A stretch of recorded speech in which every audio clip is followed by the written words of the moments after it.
Welcome to the RedBlue Pod number 32. You can now present yourself, co-host. Yep, cool. And how's your day been?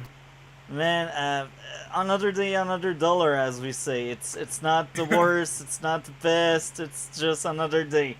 How It was is your one of day? those days. Yeah, pretty average, honestly. Which is honestly a good thing, though. Yeah. So today we got a lot of topic to cover. We got Arrow fourth season episode number 5. We got uh, now I don't know if my YouTube is streaming. Is it? Yes, it's streaming. So it's weird. My second screen is not really good. But yeah, Arrow. We got. Let me get the list. Triangle of Sadness. We got Legends of Yeah. Tomorrow first season and both Top Gun movie. Yep. So I think that's all of the topic we got. Mm-hmm. So I'd suggest we start with Arrow, but there's a big but. Just before we dive deep into that, uh, I'd like to have your thought on that. James Gunn decided to cancel the sequel to Constantine. So Oh, did he? I thought it said that it was still in production, despite what I they. heard I've seen a video about someone that is up to date and up to speed, Well, and it says in this post, it happened today at 2:22 p.m. Constantine starring Keanu Reeves is still in development, even with new DCU slate being revealed. oh really? So Yeah, I don't know. I guess they were wrong, or maybe it's just like this happened after. It's like it's private. I don't know, but this was what was reported on everywhere today, I or guess. So I don't know. maybe it's my source that is not the best one. Okay, yeah. Honestly, one of the people who did it was this fucking the comics kid, Casey Walsh guy, and that guy's a fucking clown. So yeah, I'm gonna assume that he doesn't know what the fuck he's talking about. So my guess, if it was really um, cancelled, it's because we will get our proper Constantine in Swamp Thing probably. But here's the thing: they he said it himself. We will get some Elseworld stuff. So I don't see really the point of him deleting that sequel that people are looking forward to see, And that's funny because James Gunn is on that weird spot where he has powers and he can delete stuff and he can make really a lot of people being pissed and he can end up like making the studio losing money by deleting stuff like that. So I just feel like James Gunn. I understand he wants to like control the brand itself and make it look better, but what's the point if you turn away many of the potential fan base you may get? In the end, you may lose a lot of money and be the reason why a lot of people don't support DC anymore. What's your take on that? On what, pretty much. Well, guns, deleting stuff, canceling stuff, and Well, here's the thing. I mean, Gunn, it's not his, because here's the thing. They were looking to hire somebody who would structure the whole thing out. But the DC heads were fucking idiots and still continue with stuff not knowing the actual future of. And with, bringing back Henry Cavill and stuff. So that's not the blame on him. So, you can't really. He's doing what's best. But with stuff like that, I mean, it hurts, but it's better in the long run. Unlike what they did with with the other clown did with like some of those films and animated stuff on HBO. That guy's a fucking idiot, canceling everything that's not needed, and you could just put on streaming for the same cost for Elseworlds. But whatever. But no, I don't have an issue with it. But I mean, when it comes to like, I, when it comes to this specifically, no, I'm not really Sure. Honestly, the only thing that might be harmful is, again, we understand how this all works with Elseworlds in the main DCU timeline, but will that affect the sales, on the whole thing? Like, will the Batman 2 suffer in sales with people not knowing what the fuck's going on or thinking it doesn't matter anymore? And will that hurt the main DCU? Well, the Batman in the DCU, will that hurt that film as well when it comes out? Like, and will people be burnt out by all these projects like this? Like, these are casual audiences. Like, I mean, I don't personally give a fuck, and I'm sure you don't. You understand what's going on, but that's casual audiences for you, and that's where you get your ticket sales from at the end of the day. So, I mean, that's the big question you have to ask. With this structure, like, it's great for a fan, a hardcore fan thing, and it's perfect for that. But for the casuals with ticket sales, it might hurt it. Yeah, you break down everything well, I think. So, anything else to add to this very long intro? Speaking about James Gunn, No, and I'm good, but yeah, I have faith, so we'll do the right stuff. me too. I think having him around, even if he makes some risky choice like taking away Cavill, was kind of bad, but he still has a plan, and And you, he you, you gotta blame The Rock and his ego for that, and the DC heads just yeah. letting that decision go because it's like, oh well, it's The Rock. Knowing that they're gonna bring in somebody who might get a new Superman. So, yeah, that sucked for Cavill though. Wasting his time and shit and doing all that false hope stuff. But yeah, and it's all The Rock and the other Warner Bros. Heads' faults. Yeah, I agree. So, now let's cover Arrow, season 4, episode 5. Now, I will basically explain why it was worth watching. The biggest reason is Constantine is actually coming back into the Arrowverse. It's like he mentioned something he did in that episode. He mentioned something he did a year before the event of that episode, and this is basically one of the weekly thing we had in the Constantine TV show. So this means it's the same Constantine we had in the TV show, and his adventures just keep going with this episode of Arrow and Legends of Tomorrow third season.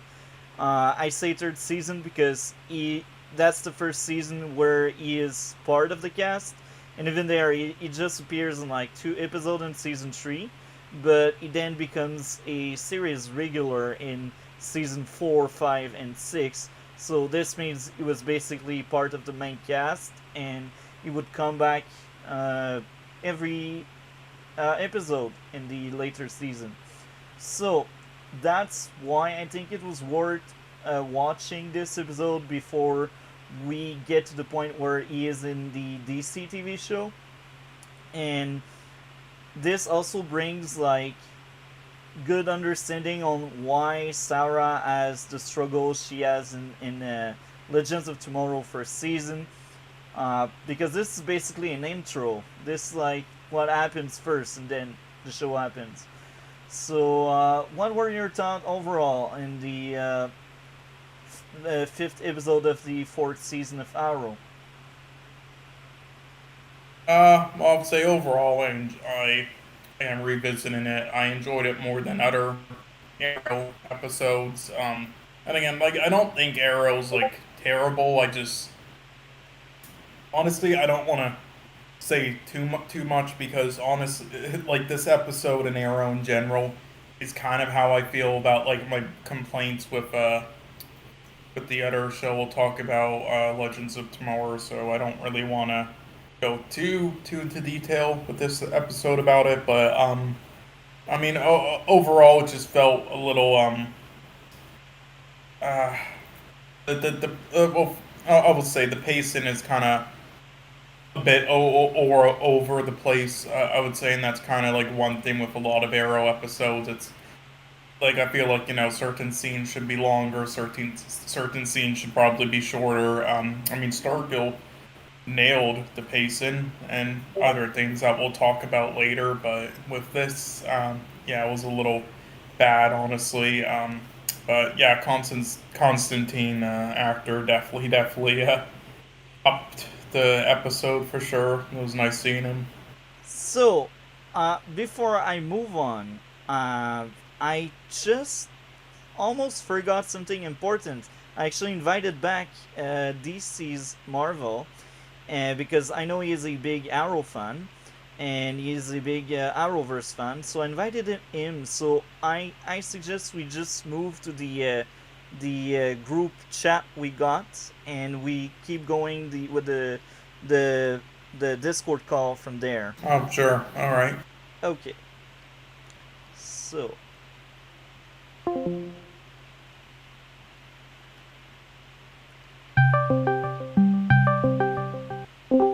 so now I think he will show up. He just texted me. I will text him back to tell him we are in the group chat now, waiting for him.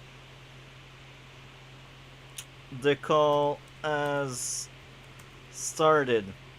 So I will say this. I think Arrow fourth season is hands down the worst season uh, of the entire show, and this is one of the worst season in the Arrowverse.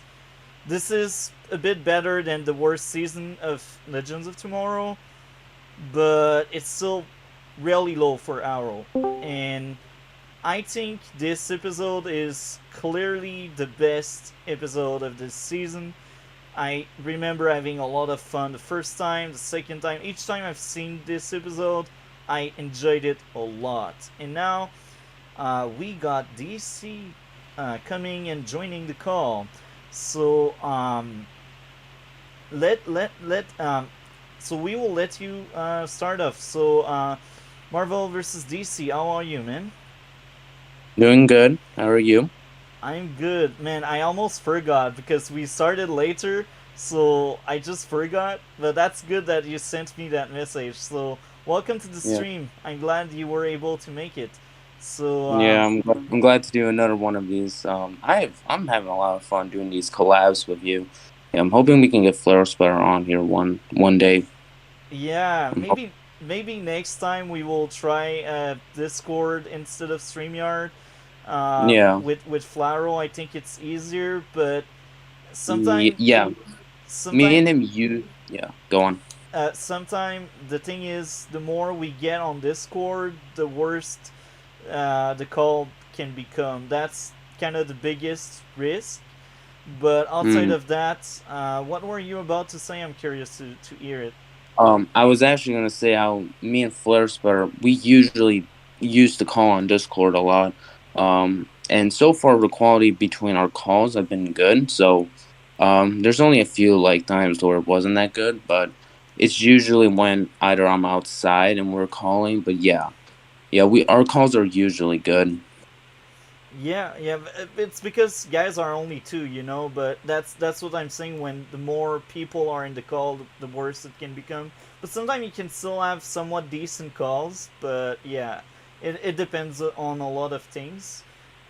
So talk to us a bit more about your thought on the fourth season. I've seen your video, but anybody on my channel that I haven't seen your reviews and stuff don't really know your Mhm. take on the fourth season. So just share Yeah. your thought on the fourth season overall, because it's very interesting to have other opinion, and I know your opinion is different than mine. That's what is interesting. So share these thoughts on the fourth season.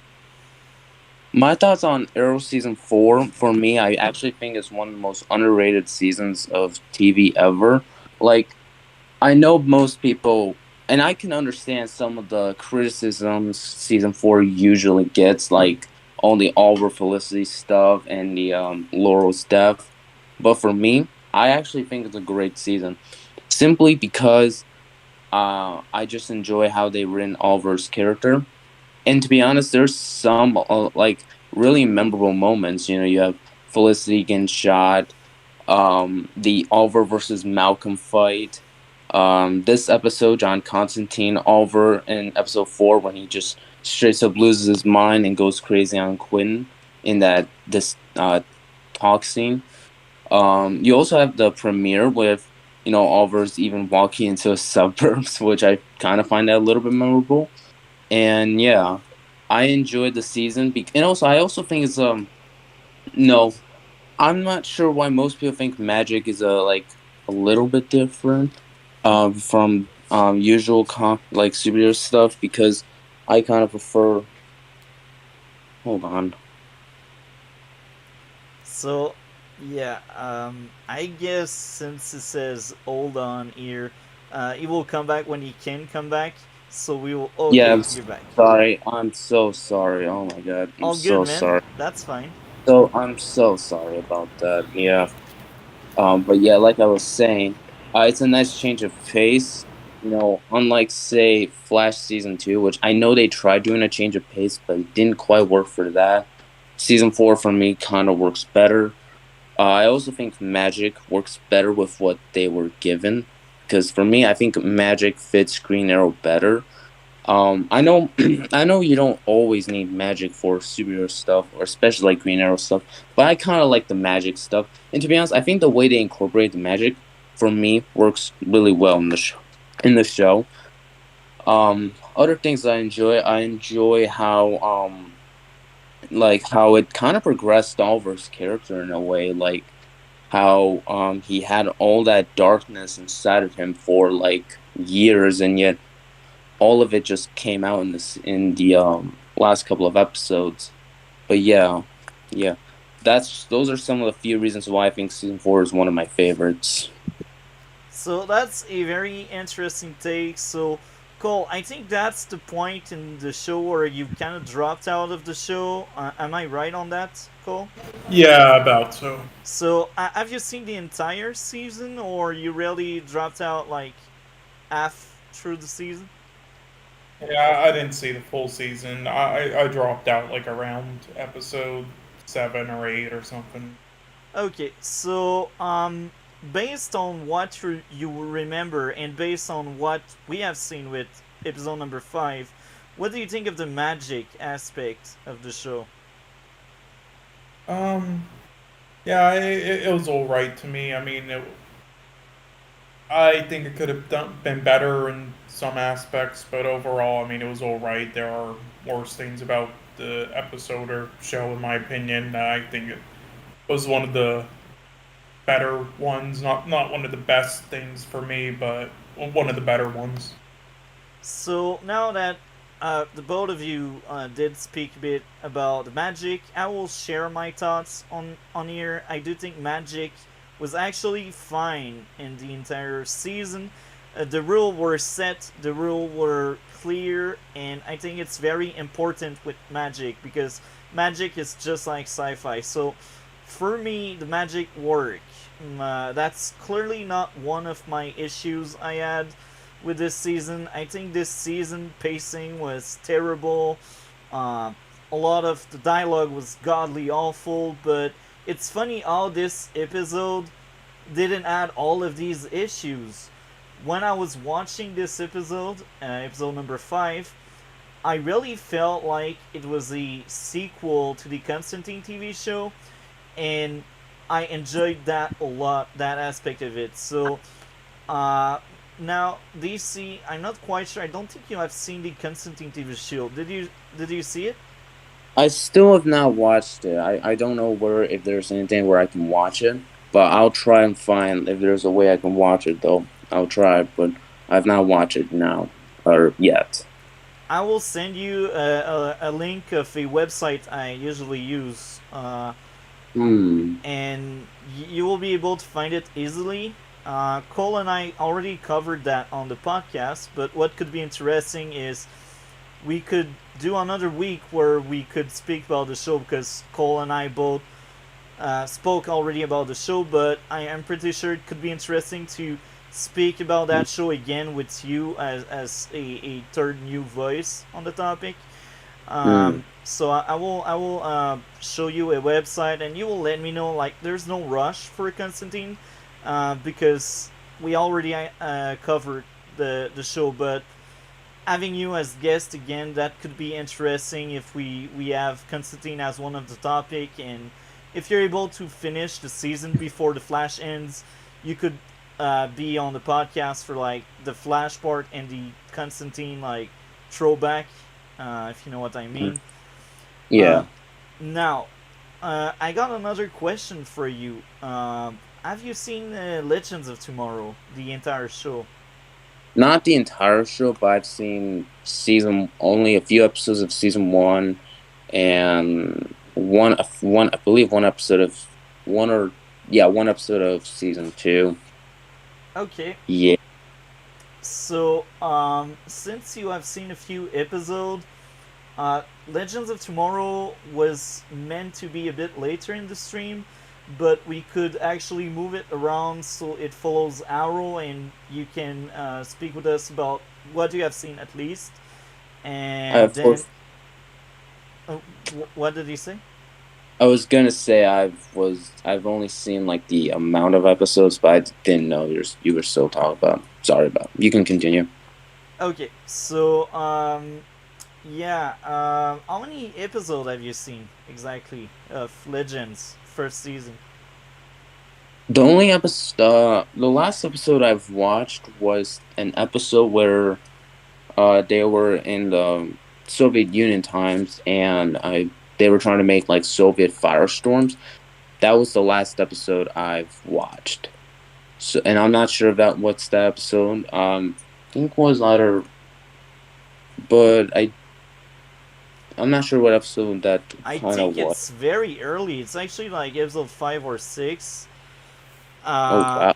yeah, I think that's around where they had the firestorm stuff. Um, Yeah, yeah, I was. Yeah, yeah. so That's what I've seen. Yeah. yeah, so we will cover a bit Legends after we are really done with Arrow. So what did you think, starting with Cole? What did you think of Constantine in that episode? Oh yeah, again, he was the best part of it in my opinion. But that's just me. I fully agree. It was really good. Man, Constantine is just who he is, and it was very entertaining. So, what were your thoughts on Constantine being in this episode, DC? I personally like John Constantine in the Arrowverse. He's a bit of a humorous madman with who just cares about magic, and I like how they just portrayed him on Arrow, where he's just like this guy who only cares about is just magic, and it was really entertaining, like you said, and he's a very likable character, and the banter between Oliver Queen and John Constantine in this episode. Um, was one of the best parts of this episode. You can definitely see Oliver's more dark nature being a little bit more friendly towards someone on like John Constantine and say Barry the Flash. And yeah, and you can tell that Stephen Amell and Matt Ryan, the actors that play Green Arrow and John Constantine, you can tell they're having great chemistry, they're having fun, and yeah, I think John Constantine is easily one of the best parts of Arrow, even though he's just in one episode. But he's really really good in this one episode, and I think his character works really really well. So, I will say this in case you missed the intro of the stream. I was basically telling to Cole why it matters for us to cover Arrow Season 4, Episode 5. It's because we have covered the Constantine TV show last week, and it's the same Constantine. It's like the sequel, it's like what happens after the show. And it's also important to Legends of Tomorrow because this explains how Sarah was brought back to life, and Constantine as a character also becomes a regular in later season of Legends. In the third season of Legends, Constantine appears in 2 episodes and a half. I say and a half because he appears in the at the end of one of the episode, and then his role carries on in one full episode, and then another full episode by the end of that season. But then season 4, 5, and 6, Constantine is actually a series regular there. So that's why it was important for us to cover this episode of Arrow. And if you get enough time to watch Legends of Tomorrow, since we are covering season 2 next week, I'd invite you to watch what you can watch of Legends. And if you want to join our podcast next week, uh, All right. you Yeah. you could be part of our flash discussion, and that would be the first episode of season 9, because it airs tomorrow and the podcast is on Tuesday. So the second uh, topic would be Legends of Tomorrow second season. So if you got enough time, maybe not the entire first season, but maybe the second, uh, you would be invited to join us again next week if you Mm. want. Mm. So, Well, and what were you uh, about to say? I was actually going to say, Flair Sweater, he's actually watched the first two seasons of Legends. I think maybe next week, maybe the times you're gonna have Legends discussions, he can be part of that. So yeah, Yeah, I'm we pretty will ask him. yeah, yeah. He's actually done reviews on it on his channel. Yeah, I think I've seen his arrows and flash reviews, but I don't remember seeing Legends. But anyway, um, yeah. So now we will make a bigger deep dive into that episode, because now we only touched upon like surface things.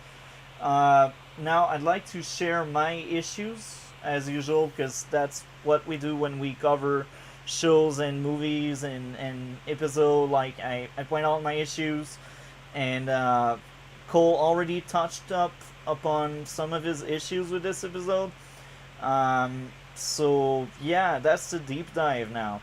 Uh, did you have any issues with this specific episode, DC? Since Cole already shared pretty much what he had. I have no problems with this episode. For me, it's a flawless episode. 10 out of 10. Yeah, no flaws, no problems. Okay, that's interesting. So now I will share my issues, and maybe Cole will bounce back on some of mine.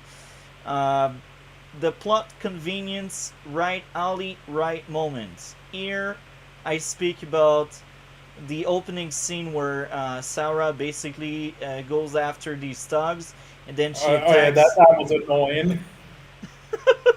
So that was annoying. So I'm not crazy about how convenient everything happens there, right?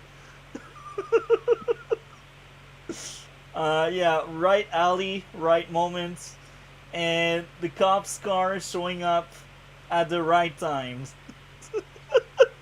It's like everything happens in seconds, and cops are already there on site.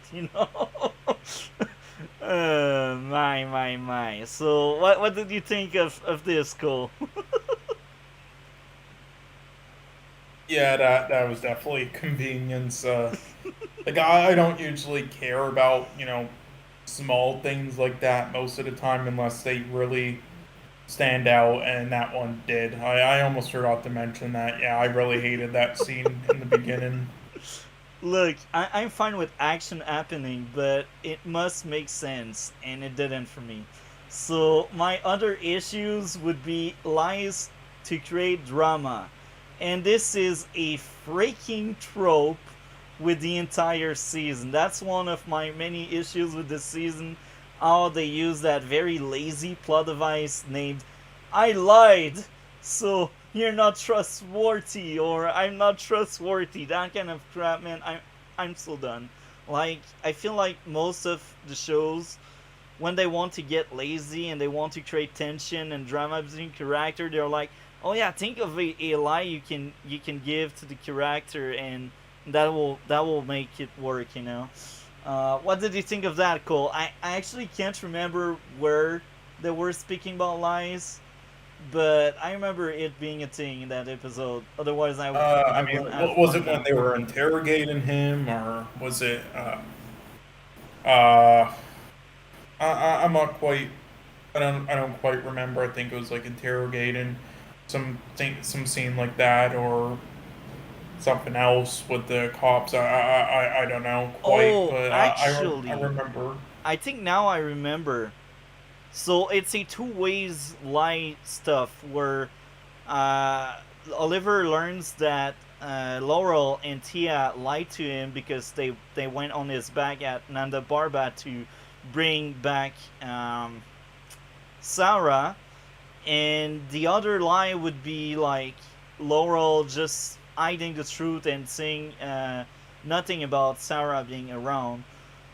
That may be my issues there, because I remember they had that argument about this in the episode. How she went on Oliver's back. I can't remember Oliver's reaction to it, but when it comes to lies like that, I'm most of the time pissed. So outside of that, man, I think these two issues for me, they really damaged that episode a lot for me, and they reminded me why I ate so much this season. And this is interesting because I think this is one of the few episodes this season where Donna Smoke is not around, and it's amazing because I truly ate Donna Smoke. That's like the worst character ever made. What did you think of Donna Smoke, DC Marvel? Even though I like season 4, I will admit I do not like Donna Smoke's character. I just feel like she's just a little pointless, and I feel like her constant like screaming out of literally nothing is just not necessary.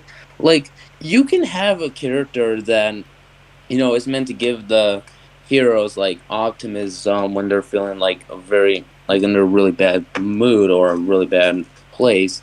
You can have those characters, and I'm fine with that. That's why shows like The Walking Dead work so well because they have those kind of characters. But when you have a character that literally doesn't even fit that and is really just served just because you just want to have a character who just screams out of excitement when they first see them, I'm like, nah, I'm fine. I don't need any of that thing. Yeah, Donna Smoke is the perfect example of plot device uses character, and she is meant to be comic relief, but she's not funny. That's the sad thing about her, and that's why it's very hard for me to rewatch this season. It's because she is there in at least half of the freaking season. Like, really take a look to each time Donna appears. I'm telling you, she's there in at least 8 episodes. I'm not joking. Maybe more, but that's like bare minimum. She's there in at least 8 episodes, and she's not a good character. She's not worthy of 8 episodes. And the worst in that is how much screen time she gets, and she gets no growth at all. She is still the same character when she first comes, and when she goes out to disappear for at least a full season. So that's the very sad part of it. Like, giving a relationship to someone, it doesn't mean your character got growth, except if it's part of the character where uh, attachment and stuff is really hard for that character. Then it can be part of character growth. But Donna as a character wasn't really shown this way. She was just shown as, oh, she got hurt, so she doesn't want relationship anymore. And man, I just cannot stand that character. Even if she may have a few good stuff about her, like, no, no, no, she doesn't belong. Okay, so now, Cole, what did you like about this episode? If you had any likes outside of Constantine. Again, I kind of like explained it, earlier as well, but yeah, in my opinion, I like the structure and everything a lot more in this episode in comparison to others. But there were still some issues, as I said prior, with some things and how the scenes played out, and Mainly the ending, which I'll definitely talk about later. Again, a lot of the issues I have with this episode and the show overall and this season is similar to a lot of issues with the other shows, so I'll wait for that. But I mean, for more likes, I mean, I'll say I did like the performances. Honestly, the performances were, at least with most of the actors, were a lot better than I remembered. Honestly, it felt a lot more surreal if that's the proper way to put it. But I mean, it sort of reminds me of like some of the acting and like Gotham, at least the good acting. There was some bad Yeah. acting, but the good aspects of the acting and with some detective characters where that like the scenes how they played out wasn't realistic, but the performances were really intriguing and they felt real. And I kind of got that from most of the characters in this, and I really like that. Yeah, and the lighting wasn't too bad either, but there were other things visually that were which again we'll get to later. But yeah, But I will say this: like overall, I think the most rough season when it comes to acting was the first season. Even if the first season was great, I think the acting was a weaker part. But I do think overall, Arrow had somewhat good acting for most of the time, except when we get like Felicity crying over lies Oliver told her, because script is so bad that even a good actor cannot salvage it. Um, yeah, I think Arrow overall has good acting overall. So what would be things you like about this episode, DC, since it's so good that you gave it a 10? Other things I enjoy, I like all Oliver and Laurel's like points, and even Laurel called Oliver out, saying that like Oliver would care about his family and would care about others, and while Laura does the same, Oliver doesn't care about Laura's family, and that's what she's pointed out. And that's when even Oliver kind of admitted that he probably should have realized if he did the same thing for his sister, Laurel should have done the same thing for her sister. It's not fair. And then even then, I agree. And I think this is something I really enjoy in some superhero stuff.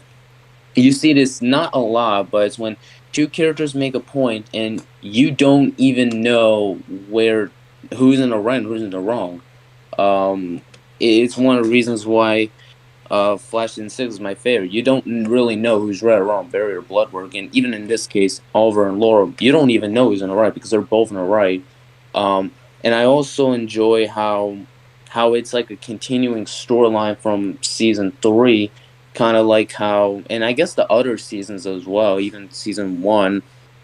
And even though I kind of disagree when you said that I'd say season 1 had the weakest acting, I could kind of understand because I'm pretty sure two YouTubers I watch even said that season 1 out of the entire show has some few points where the acting's a little rough, but it's not like so bad to cringe at it.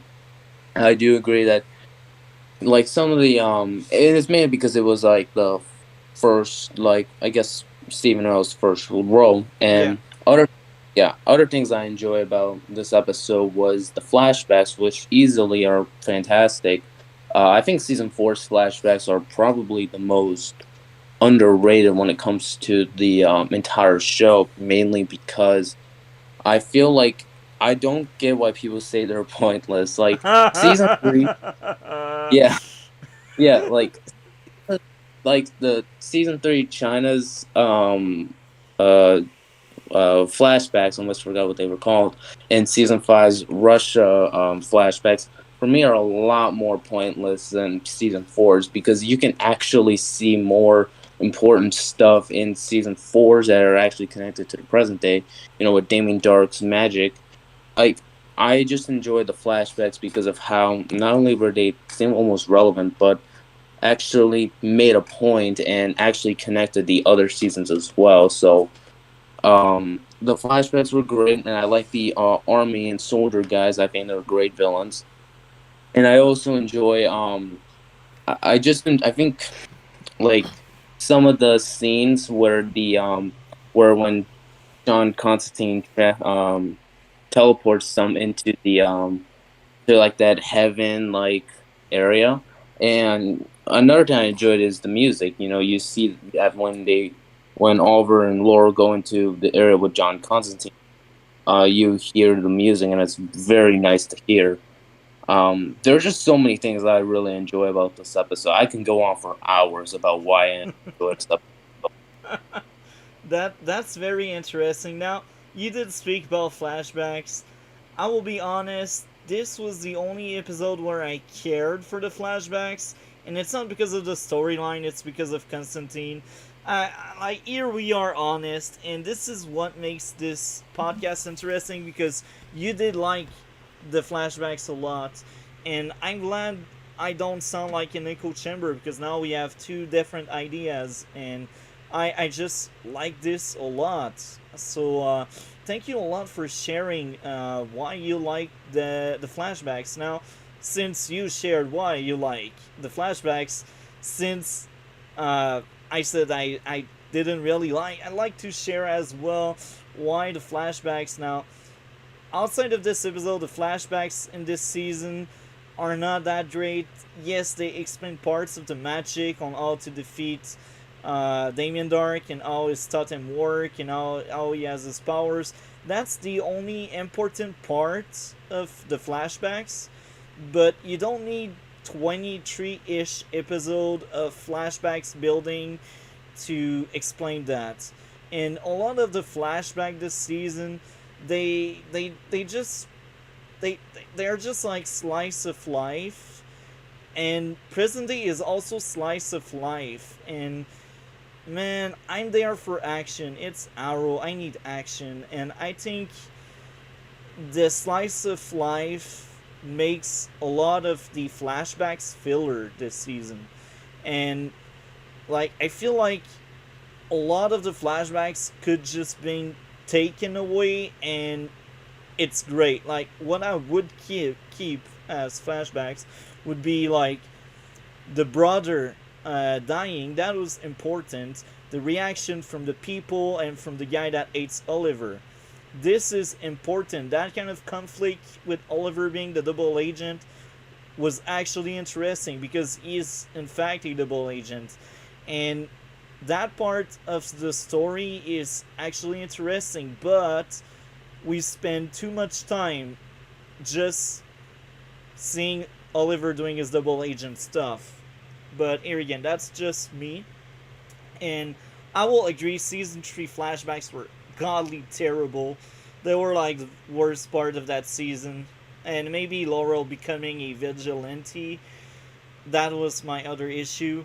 But yeah, season 5 flashbacks were actually really good for me, because we get more information on why he is linked to Bradfa, and some of the Bradfa thing are just reflect on why Oliver is the way he is on present day. So I think the Russia was very important, and Russia was part of giving us a better understanding of Oliver. And in season 5, it's a deconstruction of Oliver and his quest and his persona as a vigilante. And that's why that season is so good, because it's well handled, and the flashbacks are really important, because it's in the flashbacks that Oliver's becomes the monster he is in present day in season 1. Season 4 still has part of that darkness you talked about, but season 5 bring much more of that darkness. Like, even Anatoly at some point, he says, stop lying to yourself. Would or not, you're a monster, Oliver. Like, what you did is wrong.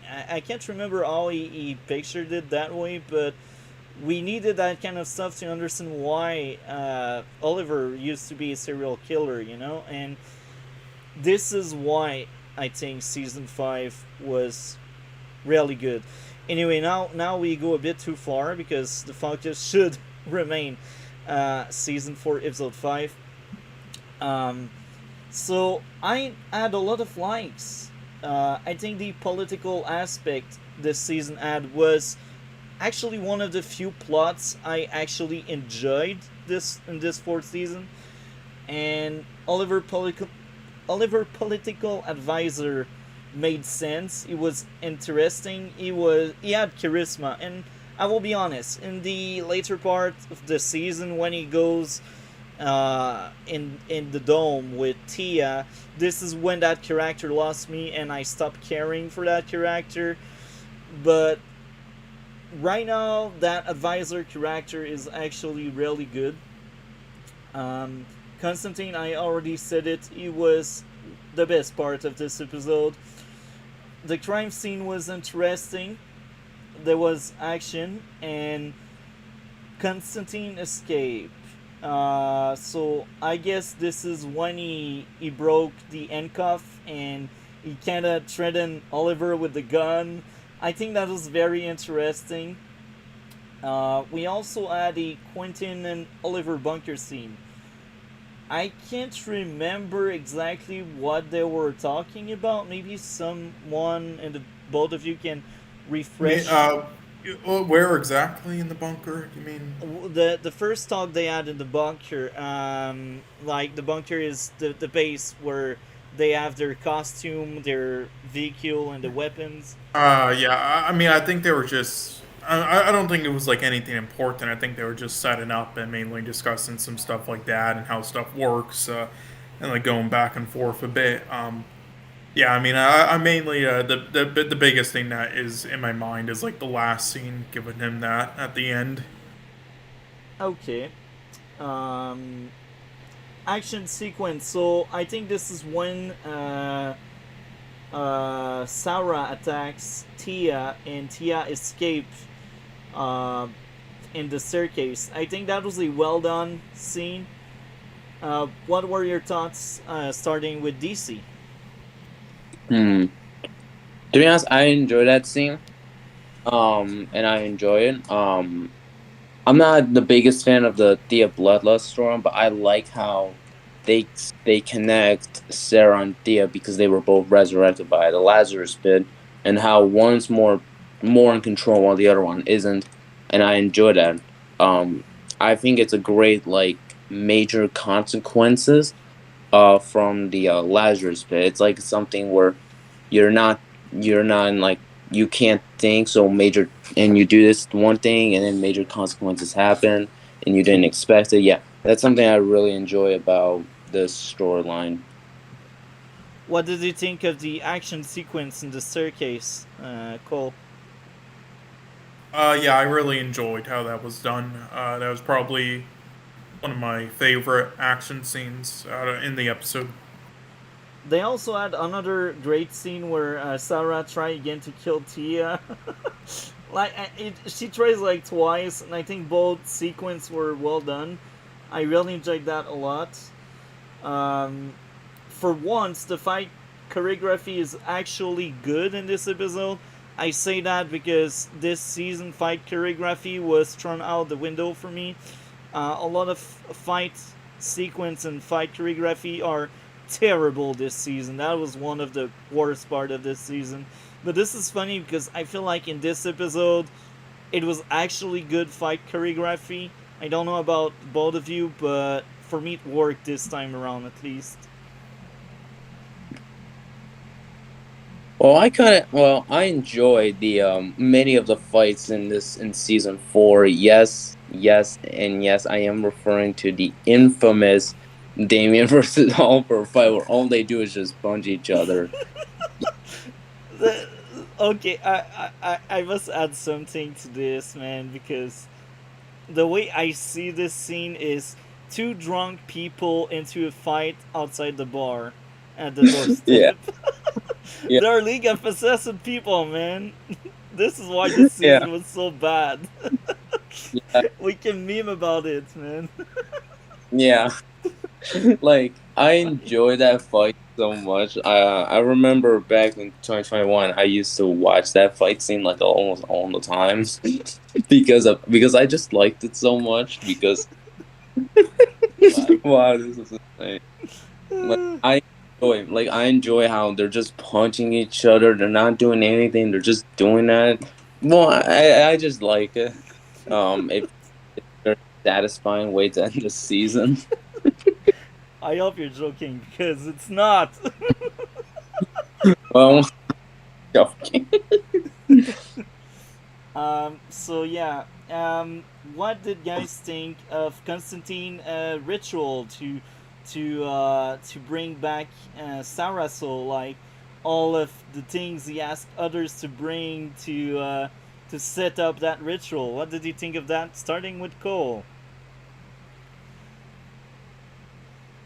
Uh, okay, well, I'll go in a little more detail here because, yeah, I think this was done, yeah, worse than how Legends of Tomorrow did it with their direction.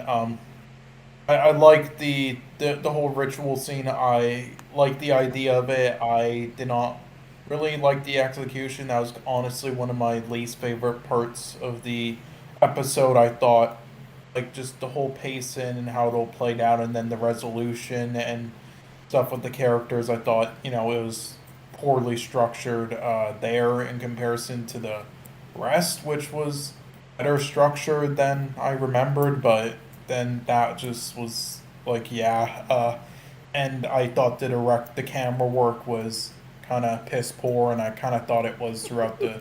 That was the one thing. The camera work I was not a big fan of, and Legends of Tomorrow wasn't great there either, and we'll get to that. But this even worse. Like there were some shots I really liked. Like again, the stairs, action scene. I like that part, but yeah, there was a lot of issues with that though for me, and that ritual scene, how it was done there, was just really poor to me, and I thought it was, yeah, there were a lot of gripes I had with it, but any good bits out of it though, and it not being terrible was overall was because of Constantine saving it.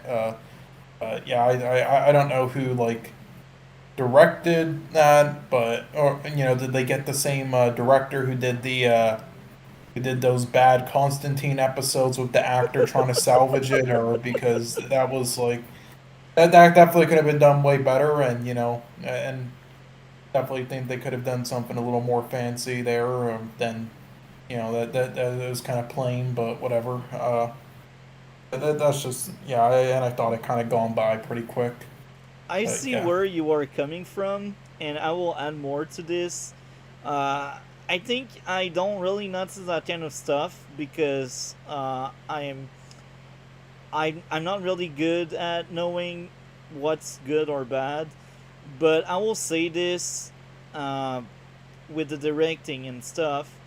This is basically the kind of directing this season is getting most of the time.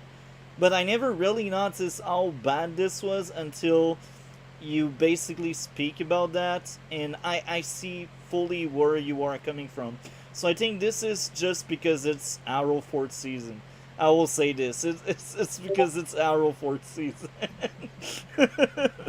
So, DC, what did you think of the whole ritual part by the end of the episode? Hmm. I like it. I like it because of how all you see is constantly getting um stuff to do before they go into the world. And I also like that really fun moment where he has like a peacock, and all he does is does not really all that, but he does it because something's bugging him for hours, and he does that.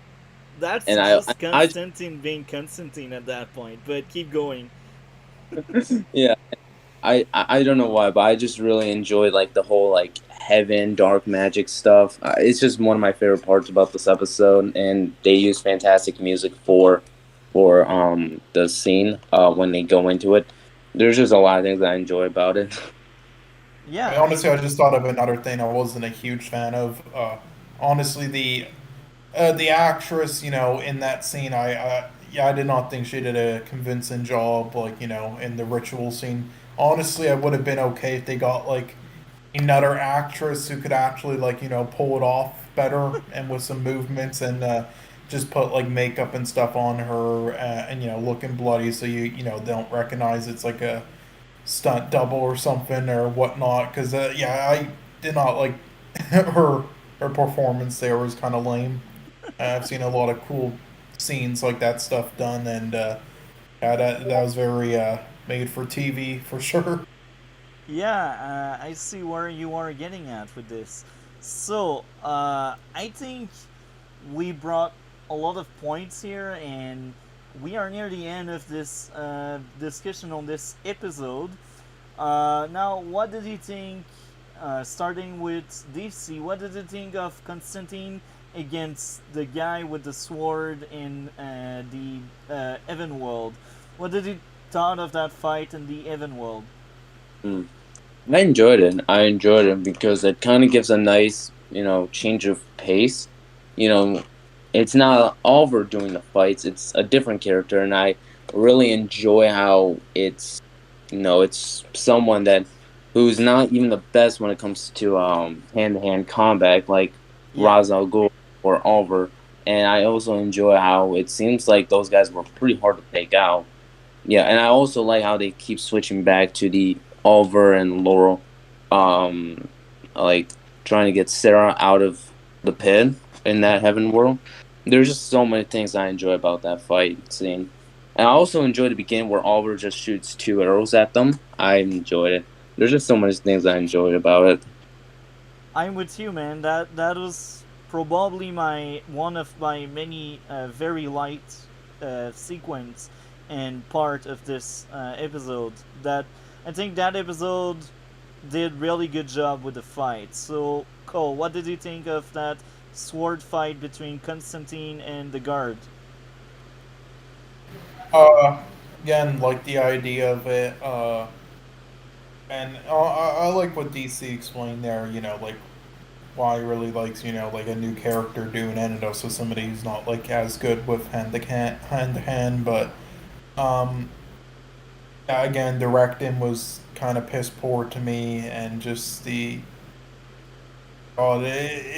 felt like I don't know how to explain it. It's just like it felt like it honestly felt like just one of those at points like one of those YouTube videos of just two people pretend sword fighting, like how it's done and the speed of it. Like I think it could have been better, and the again the pacing of it, the speed, like but I mean, again, I liked the attempt. I wasn't a huge fan of the scene overall, though, but I thought it was kind of interesting, though, at least. Okay, so now we are near the end of this episode, and Oliver basically tells Constantine, "Do you know Damien Dark?" And Constantine answer is the best thing ever. Leave town. What did you thought of that final punchline Constantine had, starting with Cole? And that was cool.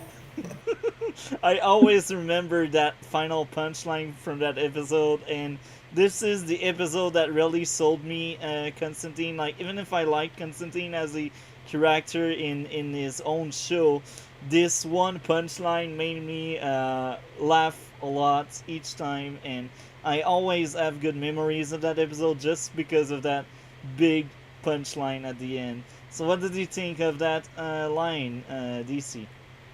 Um, I like it because it shows that, like something I like to think of is how all the Arrowverse events happen roughly around the same time, Barry losing his mother around when Oliver was around. That Oliver was around when that happened. When Oliver went to Lian Yum, Eobard Dawn was still around. I like thinking of that.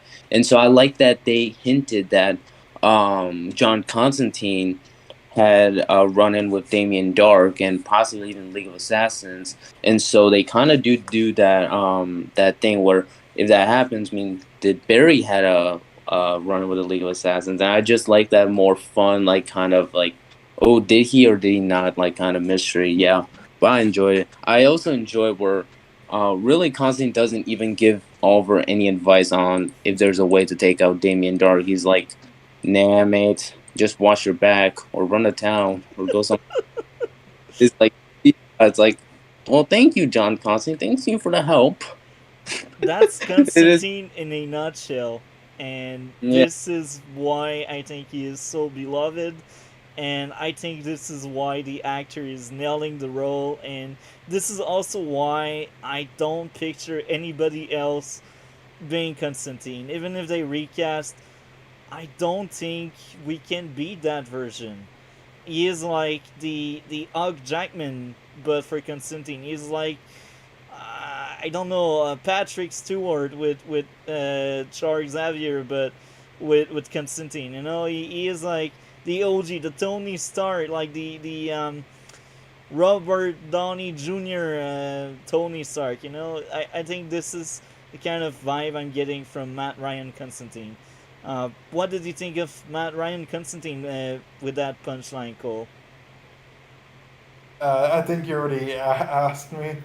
Oh yeah, you're right. So Yeah, anyway, I will say though, I got some insider information, totally legit. So yeah, I heard at the end of Constantine 2, yeah, Matt Ryan will pull up and kill Keanu Reeves and take his place. Yeah. Insider information. My source is trust me, bro. yeah, trust me, bro. Trust me. I wished. I wished. Okay, so now we are in the closing discussion about this episode. Starting with Cole, which grade would you give to this episode out of 10? Probably a 4. Oh, okay, okay, very interesting. And And that me, isn't bad. It's enjoy again. A 4 is that's the bar for being watchable and enjoyable. But yeah, there's a lot of issues with this for me. But and it's Arrow and season 4. But it's probably the best episode out of the season. But yeah, as you said, I really hated the season. I don't hate Arrow as a whole, but I did find it to be like average or below average overall. But yeah. this season was terrible. I ate the guts out of it. Like, even if I go out of my way to defend it, I just cannot salvage it. I cannot save it. Despite trying to defend it the best I can, I just can't. So I know that feeling. Now, DC, what would be the grade you would give to episode number 5 out of 10? 10 out of 10. Out Oh, of you already 10. said it. I almost forgot. So yeah, I would give this episode 8 out of 10. My two issues, I already mentioned them, but usually when I have like two issues like that, the episode usually gets 9.5 or 9. But I feel like each issue I had with this episode took away full points because they really damaged a lot this episode, and they also reminded me of why I dislike so much this season. Because the issues I had were on steroids in other parts. So, like, yeah, that's how I feel. And now it's very interesting because now we are in the 1 hour mark and we are done with the um, episode 5 talk. So, any closing thoughts on episode 5? Not for me, but Okay, and you, DC. Um, Not for me. Okay, so now we will jump into DC's Legends of Tomorrow. And it's yeah, so we will start off by asking DC, what did you think of the 5-ish episodes you have seen? I didn't like any episode of them. Any of Oh, them. okay, interesting. Why? For one, I thought the first episode was going to be like Arrow, Flash, maybe even Supergirl crossover like show, like. But turns out I was dead wrong, and it was just a time travel show. And I was like, isn't this like? Because I'm pretty sure Eobard Dawn on the Flash in season 1 it said, like, think about if you can go back centuries and decades. Think of all the chaos and havoc you can cause, not just to the town, but to people. I was like, yeah, but then why does Legends do that? Because it completely ruins the Flash and why Iberton is a great character on the Flash. Yeah. Okay. And you, Cole, what did you think of the first season overall? Okay, so just I'm gonna go on a very long rant explaining a lot of my issues and such with this season and what my overall thoughts are on it though, Yeah. and then I will talk again if I hear anything that reminds me of stuff I want to talk about again. But for the most part, I'll basically kind of let you or both of you guys talk about it for the rest of the time.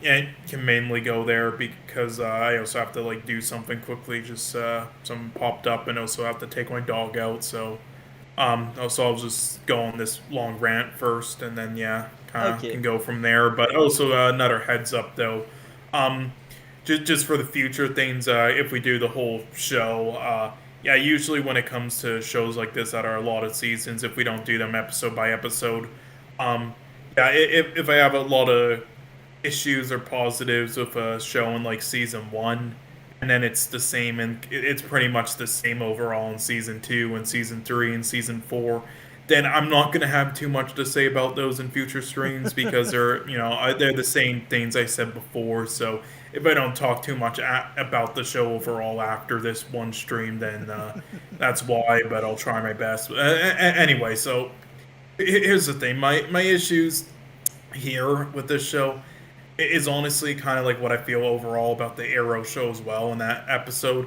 The biggest thing is just it feels raw and unfinished, honestly. The ideas they have, I am really into, and this show's story with its characters is more invested than others I've actually watched that I thought was more mixed. I was actually kind of into this show, like with what they set up as a story, and it was a lot easier to get into than other shows we covered with their stories. Um, it is missing so much though in each scene, like the episode and Arrow did, like the lack of proper, in my opinion, proper music to set to set the tone properly was just bad.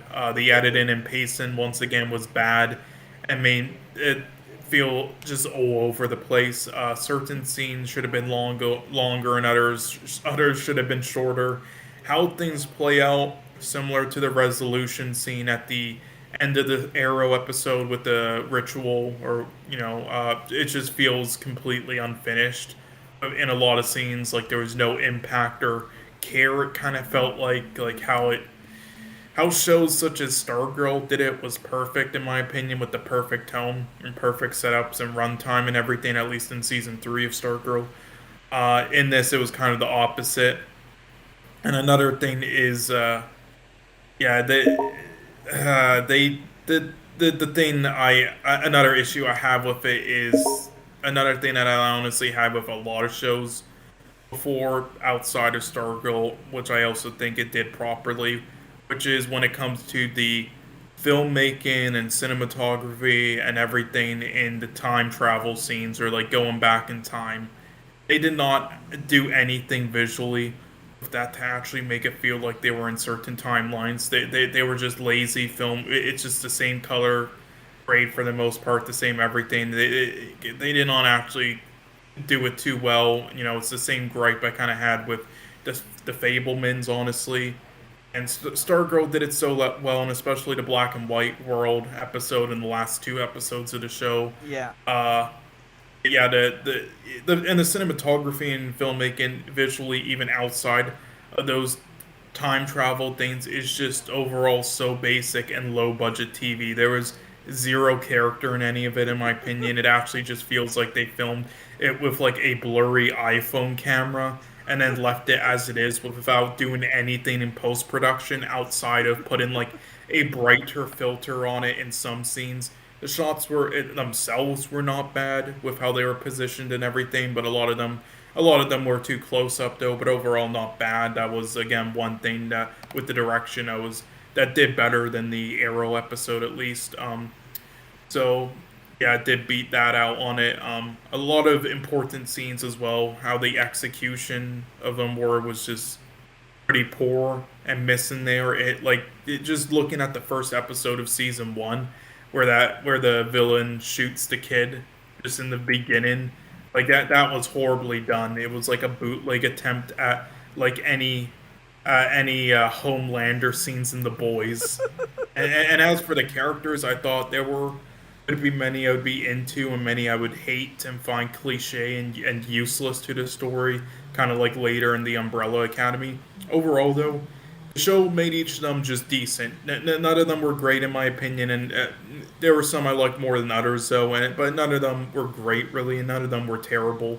Kind of just like indecent and indifferent with all of them. My favorite out of them though would probably have to be, if I had to choose, the older guy in Firestorm, just because I do like just their interactions with characters.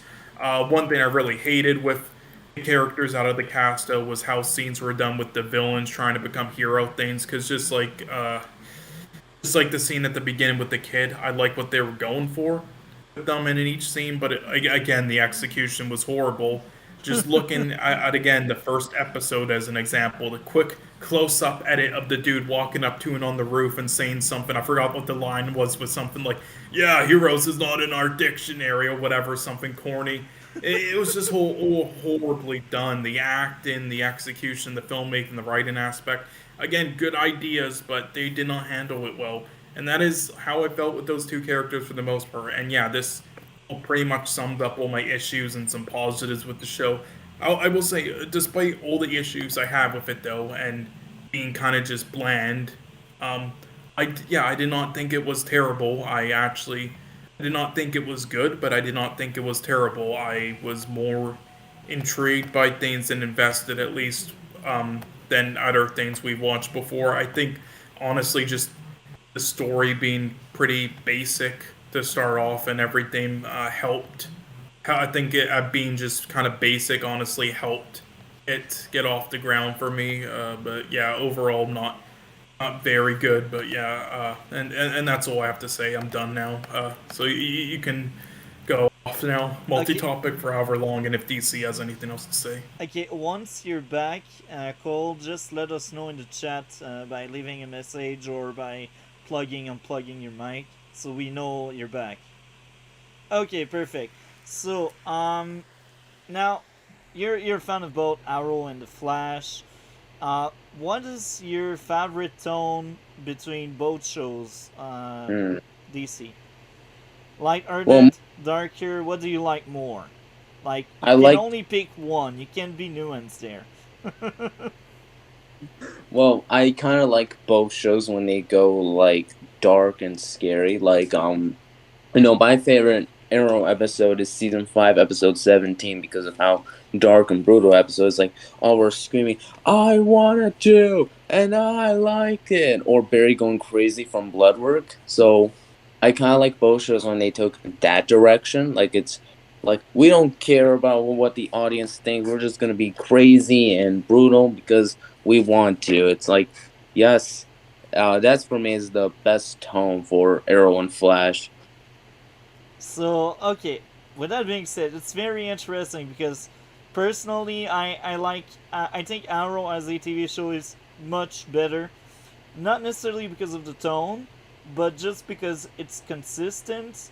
And outside of the low point where it is like season 3 and 4 for me, outside of that low point, the show is from a great to average. And I think this is important. So that's just my take on that.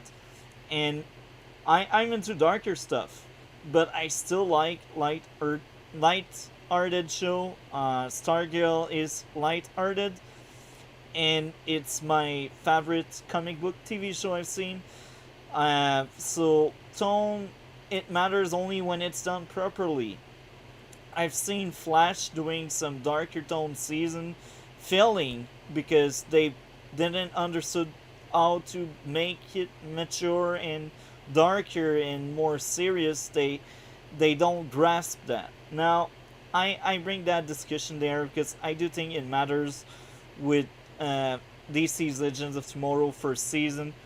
The tone. What did you think of the tone? Is it dark or light for you? Hmm. Well, Legends is a bit harder because, first 2 seasons, it's light, but it's very serious. Then season 3 gets lighter and more comedic. Season 4 through the end of the show is what is going on here. Um, it's kind of like whereas multiple different tones. So if I had to choose out of the two, light or dark, Light? You did cut yeah, I'd off, I say think. Okay, so about DC's Legend of Tomorrow, uh, what were you expecting? Were you expecting the darker tone or the lighter tone? mm, I said for DC's Legends, Yeah. the first 2 seasons, I'd say they were both light, just that they had more darker elements.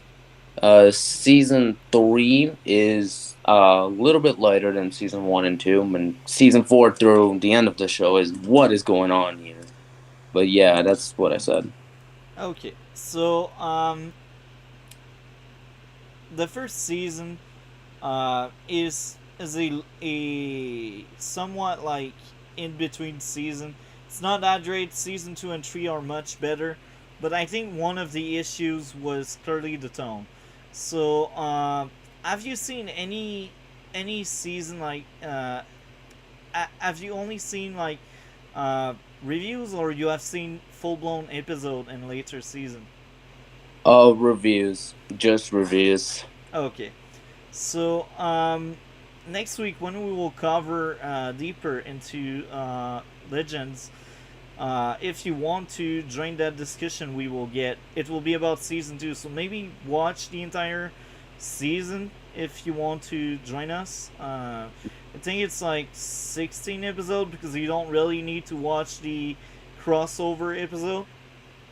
Um, Yeah. but I do think the highest point of the show was the second season, and the third season was still really good, much better than the first season.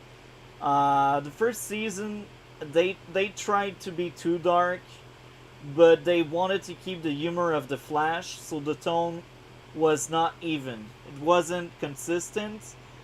Some episodes were really trying their best to be serious, but then they would crack jokes that don't really fit the narrative they were going for. And I think this is them trying to figure out how they would give a tone to the show, because it's a spin-off from the Flash and Arrow, because we get people from both shows, so they didn't really know um, what to do with that. What was your favorite legend? Um, I really have no favorite season. No, I feel not like season. Your favorite character. I should have placed that character. this way. Hmm. My favorite character was probably Vandal Savage, and I guess Hawkman Hawker. But then again, that was them in the Heroes Join Forces crossover, the one with Arrow season 4 and Flash season 2. Not really them on Legends. It was them before Legends, because they were the only characters that I actually enjoyed before Legends. So why is that? I am very curious. I'm curious because I think it was the worst part. The Vandal Savage was a terrible villain, and the Ox are terrible characters as well. But I'm really curious to see your take, and yeah, uh, develop more on that. I'm curious to hear out why you think they were good characters. Well, for Hawker, I'm going to start with her. Yeah. I enjoy how it's essentially a normal human who doesn't know she's actually there's something inside of her that is a lot that makes her closer to, say, like the Flash, and yet she just discovers it and she freaks out and she doesn't know what to do, and yet then she meets this guy who is basically the same as her with very similar abilities, and yeah, and that's why I enjoy Hawkgirl and Hawkman. Vandal Savage, I mainly enjoy for his um the type of villain he is. He's a very fun, very charismatic villain, and he brings stuff to the table. And I like how, in reality, he's closer to the Hawkman villain Hofset than really is to Vandal Savage. But even then, they do put in some elements of Vandal Savage in there. But yeah, as a whole, I think these three characters were probably the best Legends characters because of their story arcs and how they had the most character development and before Legends. Yeah, okay, that's very interesting. Who would be your least favorite character?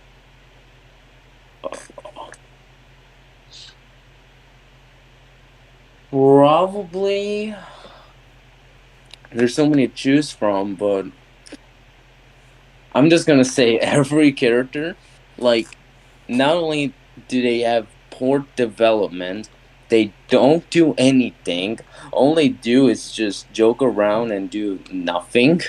And basically, it would be every character, other than Hawkman, Hawker, and Vandal Savage, because they don't do anything. They ruin other characters like Captain Cold. Basically, there's really almost nobody I can choose from that. For me, I can say he or she does stand out a bit, even before Legends. That's interesting. Now, I'm very curious. I think Captain Cold is the character that has gotten the most growth, and it was one of the few reasons why this season is very enjoyable. He changed a lot throughout the season, and you saying they ruined him, I'm really curious to see where you are coming from. Why do you think he was ruined? Mm. It's mainly because I enjoyed him more on the Flash, and I feel like he should have stayed a Flash character because, even though I know Captain Cold in DC has a heart and would usually do some good things, at the end of the day, Captain Cold is still not really considered to be a superhero for a reason. I mean, that's why in the Flashpoint comics, they had Captain Cold, where if you really saw him as a superhero, he really wouldn't even be that successful compared to, say, like Superman. Superman. And even then, I think Cold worked better as a villain than he does as a superhero because I feel like he also borders the line around anti-hero and hero. Okay, so I will say this, him being more of an anti-hero because he's not really a full-fledged hero at the end. Yes, he does sacrifice himself, but he does sacrifice himself because he got to care about his people around him. And this is also what makes him so interesting because he is cold. He should be cold, but he ended up not being cold anymore. And this is growth for me. That's why I'm really curious to have other takes. I do think it was one of the best characters. Now, Cole, I've already asked that question to DC Marvel. I'm curious to hear out what are your thoughts on Vandal Savage as the main villain, if you are still around. Yeah, again, I like it. Um, Again, a little cliche, but I think cliche and basic is all right for this type of show. But kind of reminds me a little bit of like honestly, kind of like an anti version of the main character in Guardians. But yeah, yeah, I mean, again, just the execution with him in a lot of moments is off. But as I said before, but again, I like the idea of it, and I think they're doing a decent job with it overall.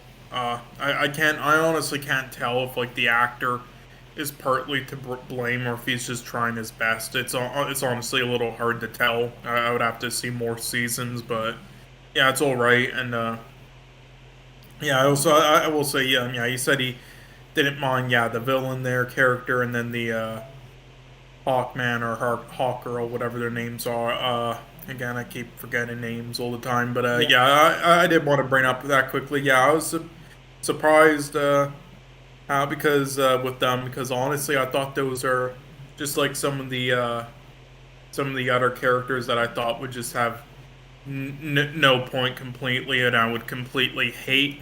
but all of them I ended up still being decent overall because I thought they were all kind of doing the same stuff in the end, even if not totally useful at a lot of points. Those are two of the characters, along with others, I just thought I would kind of hate because they just seemed like the two type of characters that I thought would, I don't know, like it would just like be there and be like neutral with everything, and but like not really actually do much of anything, and just kind of, yeah, just kind of like at the front there, but not really doing much of anything or interest in. So I was a little kind of like in other shows, so I was a little concerned.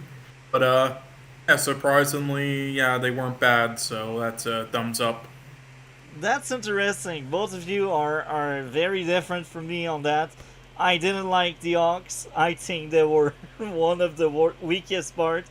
Actually, Kendra, man, why does she need all these boyfriends? It's like, why? Ray and Kendra didn't work. The Ox, okay, I understand that's comic book accurate and stuff, but Kendra and Ray, am I the only one that thinks they don't have any chemistry and they don't really belong together? Oh, sure, but that's pretty much the whole cast. So you got to work with, again, like I'm comparing this to the rest of the cast. It's like, don't get me wrong. There's still some of my weaker ones. They weren't as bad as like the two, again, villain turned heroes characters because of how poorly I thought their scenes were executed and with the humor and stuff. But and the cliche ass lines, like the writing in this was just like it was as cliche and just like bootleg ripped off from other stuff in a weaker way as like that Smile horror film where it just like copied 50 other horror films and did a lame job at just copying it. But yeah, but again, I still thought overall it was decent, no, because I think there was enough that they did with them in comparison to the rest of the cast. Like I don't think any of them did too much. I thought, and good, and none of them did too much like bad. It was just like, yeah, just mid. So, what takes the cake for you? Who is like the worst character in the show right now? Oh, well, again, the villain turn hero type characters would probably have to be it just because of how they execute their scenes. But yeah, I don't Really? think they're to blame for it. But yeah, well, again, the two criminals type characters turn part of it. But What did you think of Captain Cold turning a good guy by the end of the season and sacrificing himself for the team?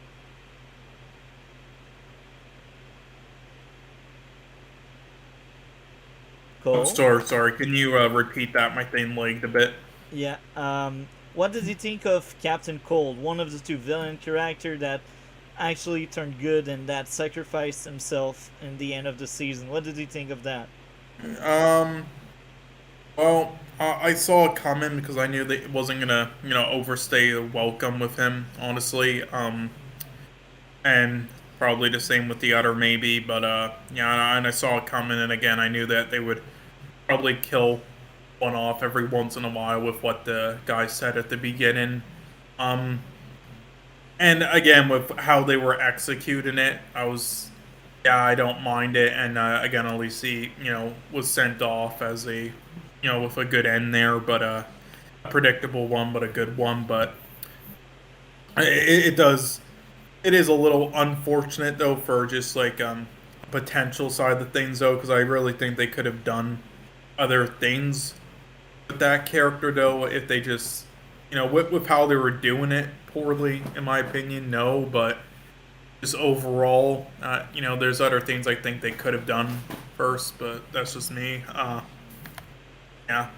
So, with that being said, um, I actually blank. Oh yeah, time And, travel. hold on, I will say one thing though. Did you at least think the like the Hawkman and Hawkgirl whatever character were better than the two just passenger fucking characters in the Umbrella Academy by season 2 and season 3? Yeah, yeah, for sure. I think Yeah, because that's the thing. That's what I was afraid of, honestly. But it was a lot better than that. So I'm like, okay, it's decent. I think the Ox were important to the story, And my issue is how they were and the fact that they didn't get that much growth. And Kendra as a character, her only persona, her only really point that stands out there is the fact that she needs someone to be in love, and love is like the only thing that really matters for that character. And I think that's my issue with that. Like, she doesn't feel like an independent character that could work in a movie or a TV show without having a love interest. And I think this is why they forced a relationship with Ray, because I think the writer, they didn't know how to handle that character if she doesn't have a love relationship with someone else. And I think for me this is a red flag for your character.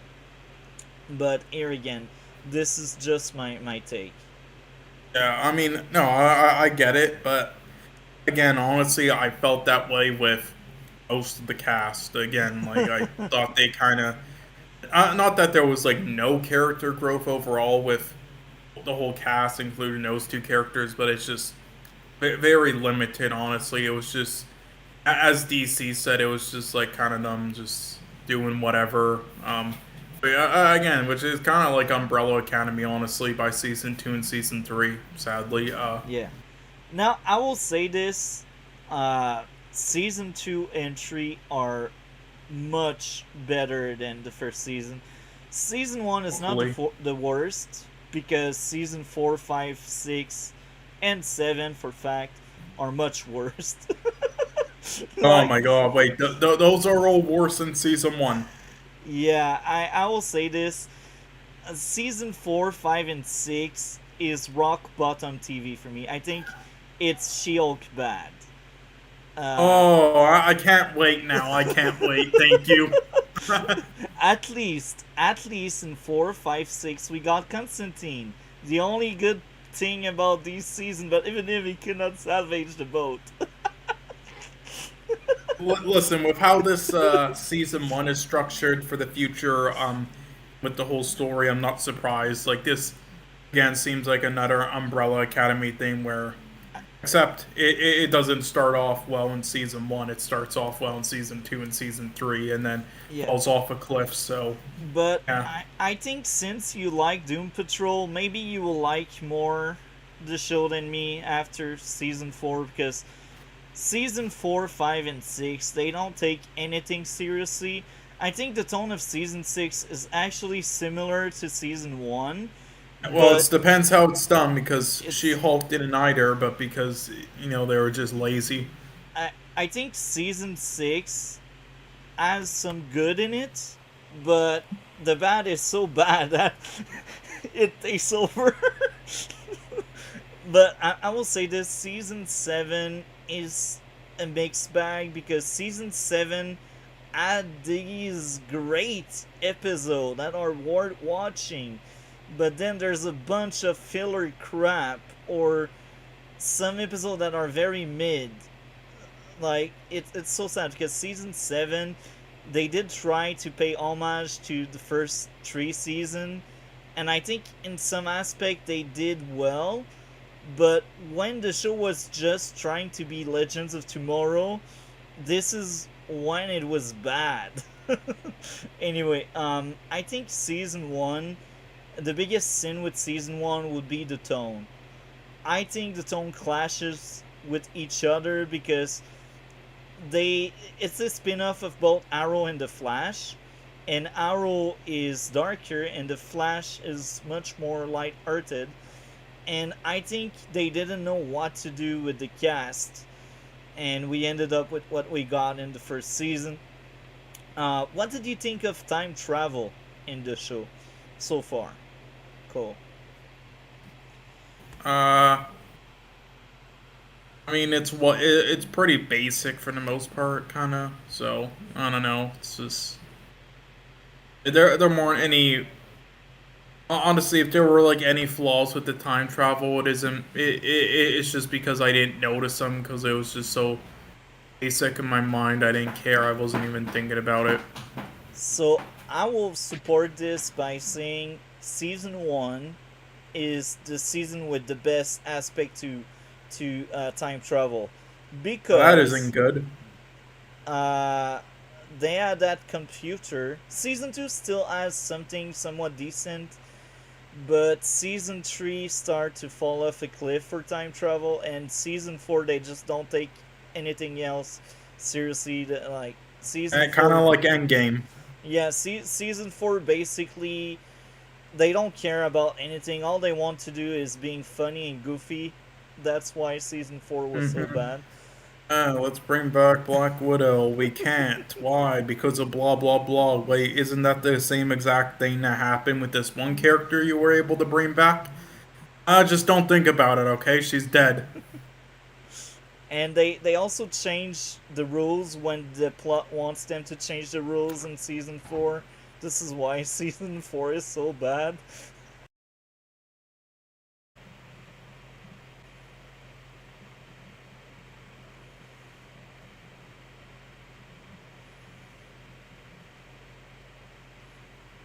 Okay, I crashed. Do you guys hear me? Do you guys hear me?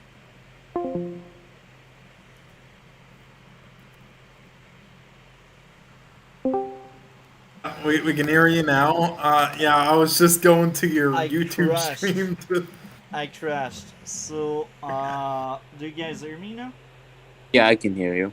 Okay, so that's my potato computer, and yeah, uh, where did it left off? What was the last thing you guys remembered I said or asked? Guys, am I getting another crash? What was the last thing I said? Oh shit, I was muted. Yeah, you were just talking about like time travel, how it doesn't take it so seriously after by Oh like yeah, season 4 and stuff. season 4 they change all rules when the plot wants them to change. Anyway, Yeah. let's go back to the topic. So I think it was Yeah, good. let's never say the name of that one show ever again with the green figure, or it might cause your thing to crash. Shield. Oh my, that masterpiece. It's gonna crash again. God damn it! Well, let's. What are you about to say, DC? I was just gonna make a joke where I was gonna say She-Hulk, attorney by law, because we want to crash this. It's like a joke. So, what did you think of the time travel aspect of the show, DC? I hate it. I really hate it. It's one of the reasons why I hate almost every season, because every season. You are cutting off. Can you like Oh, try again? Maybe end and Or open try again. like disconnecting and reconnecting. oh, all right. So, leave on. So yeah. All right. Like, let me know if I'm uh, getting off. So yeah. So what I said was that I hate the time travel. That's why the show is me. I hate the show so much. It completely disrespects and neglects what the Flash already established, and you have this show where it doesn't care about that. It's one of the reasons I really hate the show. Okay, that's interesting. Now, I think the biggest reason why I think time travel was actually interesting here is all the choices everyone made in the entire season were based on a computer telling like what would happen with everyone making choices. So there's like basically no true free will until they destroy the machine. I think that's the biggest takeaway I got from season 1. And I think this is why it was so good, because there was no free will. What did you think of the fact that there was no free will in time travel, Cole? It was interesting, but I mean, I've seen it before. Yeah. They didn't really do it in just like other things. They didn't really do it in an impactful way where, it really you really like feel the effect. But it was kind of just vanilla. But I mean, it was okay, I guess. Just yeah, them doing it, I guess. I don't know, it was something. So, I think outside of relationship, I think also the pacing. The pacing was maybe another issues among many. I feel like a lot of the episodes could have been trimmed You down. don't say. And I feel like some episode could have simply been erased. Maybe one or two episodes could have been taken out, and it would have. Listen, they could have cut this down to like 6 to 8 episodes, and nothing would have been lost. I still think a lot of episodes were important, like the Russia two-parter, um, the first two episodes, of course, were important, and the Western episode, I think it was at some extent important to what was going on, but yeah, I think among the 16, I would have kept maybe 10, 12 episodes. I feel like them being stranded in time wasn't that great because that was only to support the romance they wanted to give with Ray and Kendra. And it's a bit sad. And now I just realized since my crash, my cam is frozen. I'm wondering, guys, can you guys speak? I'm worried now. I want to say something. Oh, okay, that's fine.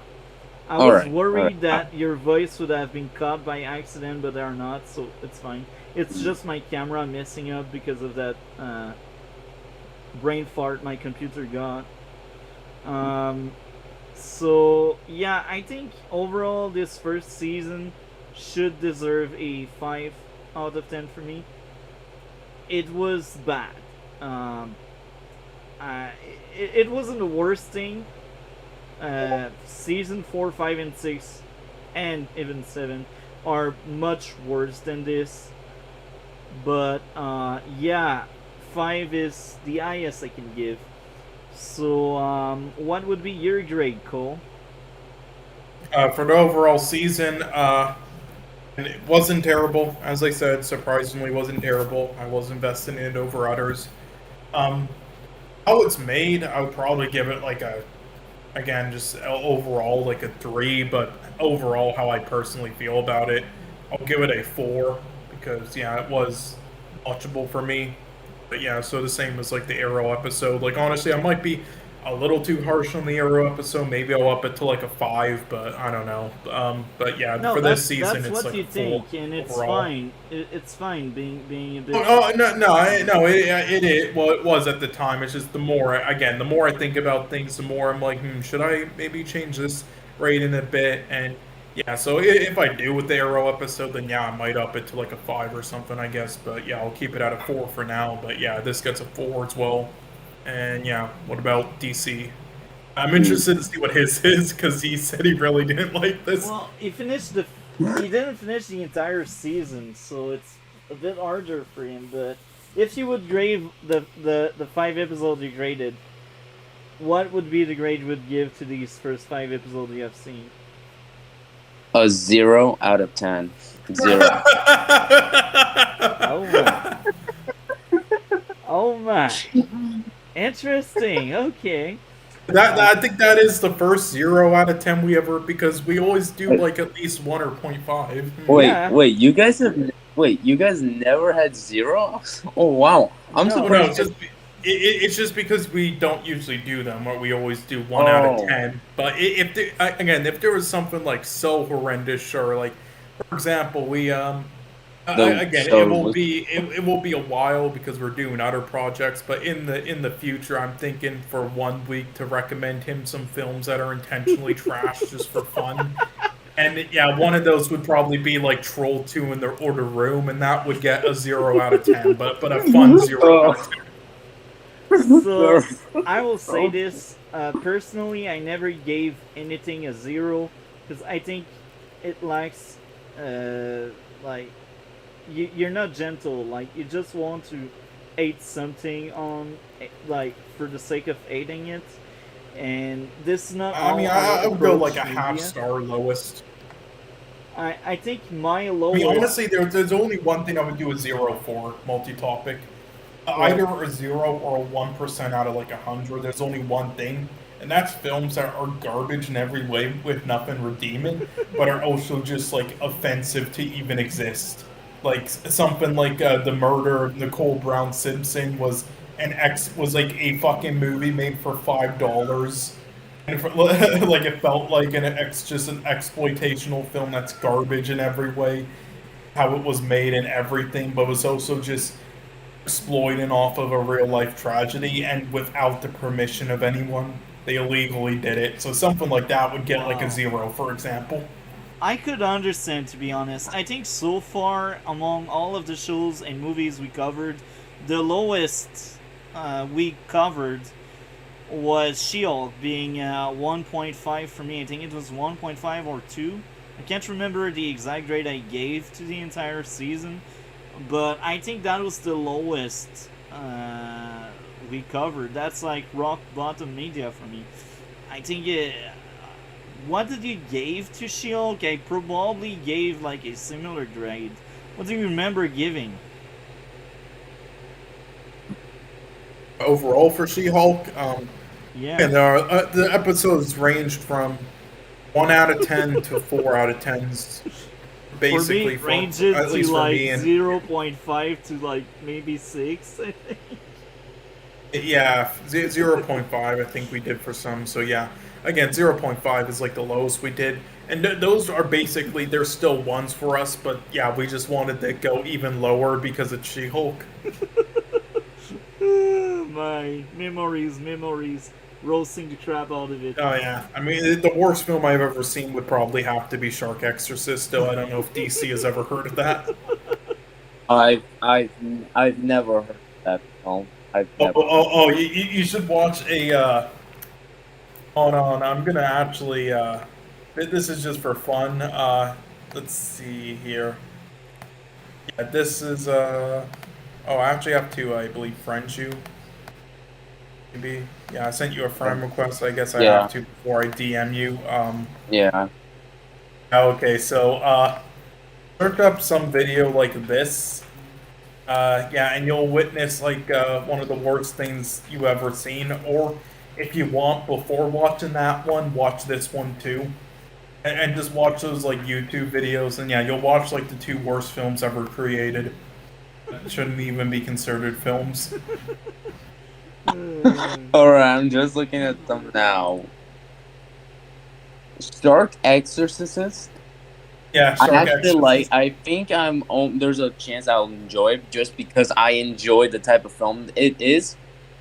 But Amazing Bulk. Oh, yeah, trust me, they are honestly the Amazing Bulk is the type of film that might be enjoyable bad. But definitely watch those two reviews; they're hilarious. But that one maybe with Shark Exorcist, I could be wrong, and honestly, people meme it to this day now because of how garbage it is, but just because of people doing YouTube, reviews of it, not the film on its own. But Shark Exorcist actually, it's just actually painful to watch. It's that garbage. It's actually just a negative 10 out of 10. It is. It like gives you leukemia watching it. Oh my. We need to cover that eventually. Anyway, have fun with that later. Oh, hey, we can if you want. Yeah, that could be funny. So, any closing thoughts on DC's Legends of Tomorrow? That's it for me. Same. Okay, so as I said, as some kind of recap, I think the first season is clearly not rock bottom for the show, but it's clearly not the highest point of the show, so be reassured, Cole. Season 2 is much better. I think the tone of Season 2 is actually really good.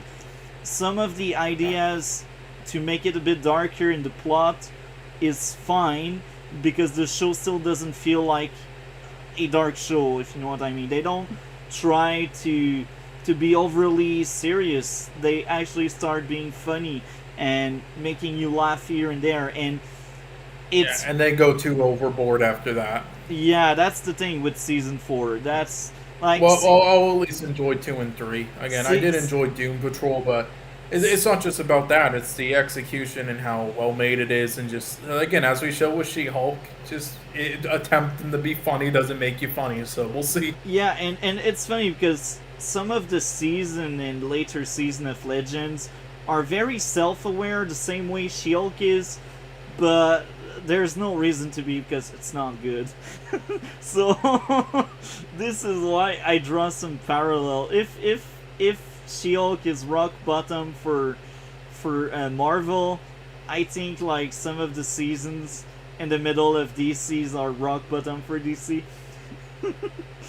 But yeah, I think season 2 is a masterpiece actually, and the third season they start having cracks, and the show was still very good and entertaining. It still at its core was something serious, and they still tried to be funny here and there, and it worked. But this was the first season where some of the joke don't land anymore, and this is a bit sad. But I think if you like the character, because season 2 and 3 they really work on the character, and I think most of the cast, or at least some of the target they went for, got a lot of growth. I feel like in the first season that was more of a setup of the premise of the story, and like that team of heroes coming together and villains. That's the feel of season 1. That's why most of the character they don't get that much growth. They more get they get more like of a group growth than individual growth. That's also why I think Captain Cold was the most interesting one. It's because it got the most growth in the group. And season 2 and 3 they really work on the character well to give some growth and to make them change. This is why it was so good in season 2 and 3. So now DC, anything you'd like to plug? Because this is like the ending of that Legends of Tomorrow talk. Not sure. Thank you very much for coming. You are always a great guest to have around.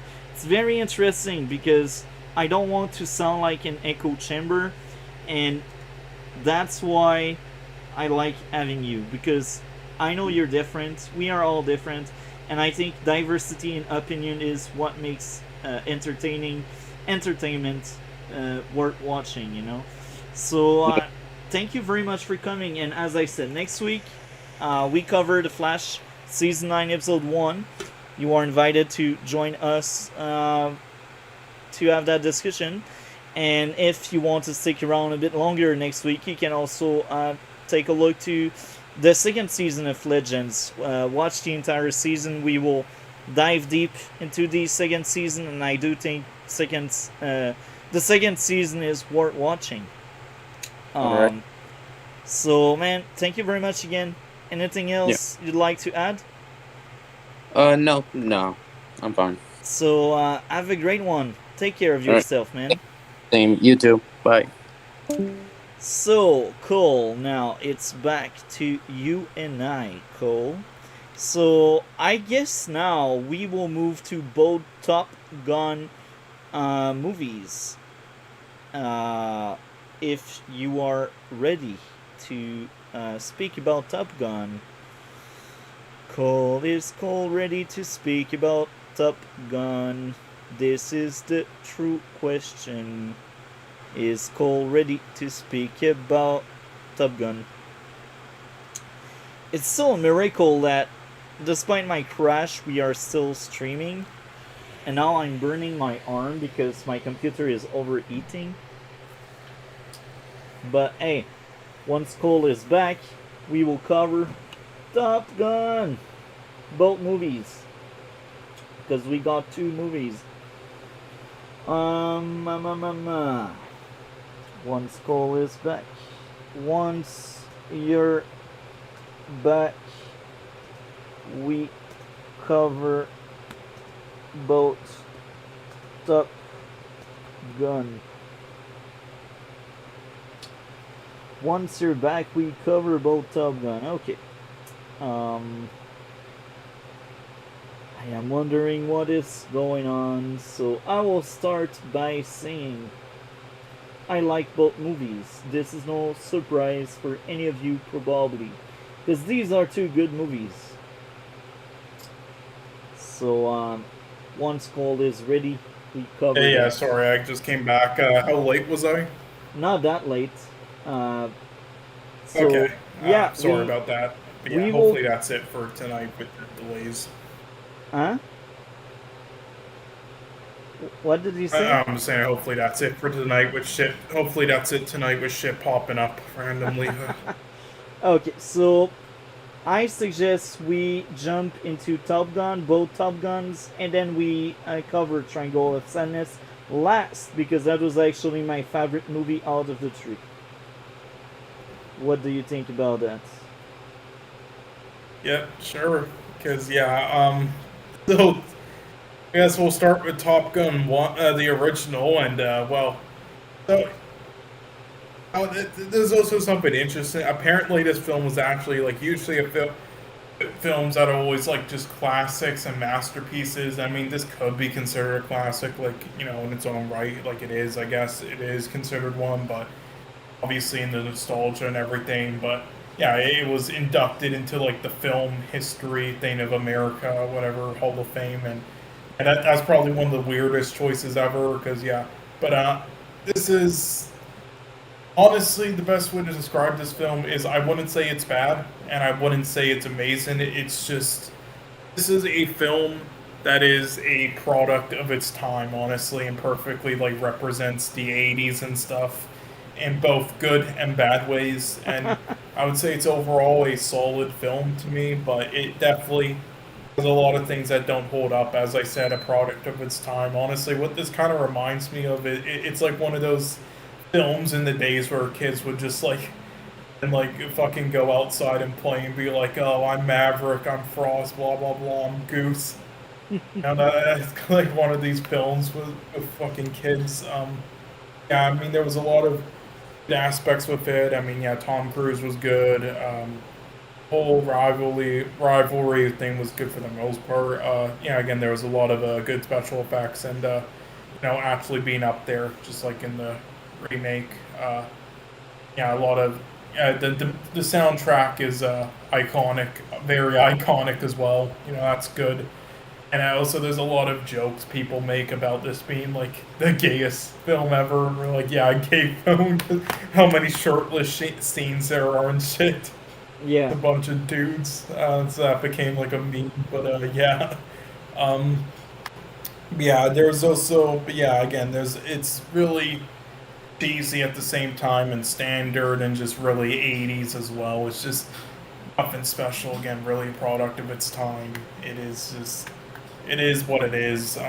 So yeah, it's more of like something for nostalgia purposes and you look back and respect, but as an actual film, it isn't anything amazing or whatnot. It's just I mean, at least for me, like I'm sure there's a lot of people, and especially a lot of older people who still love it. But yeah, it's just good to me. It's nothing more than that. But that's just me. What did you think though?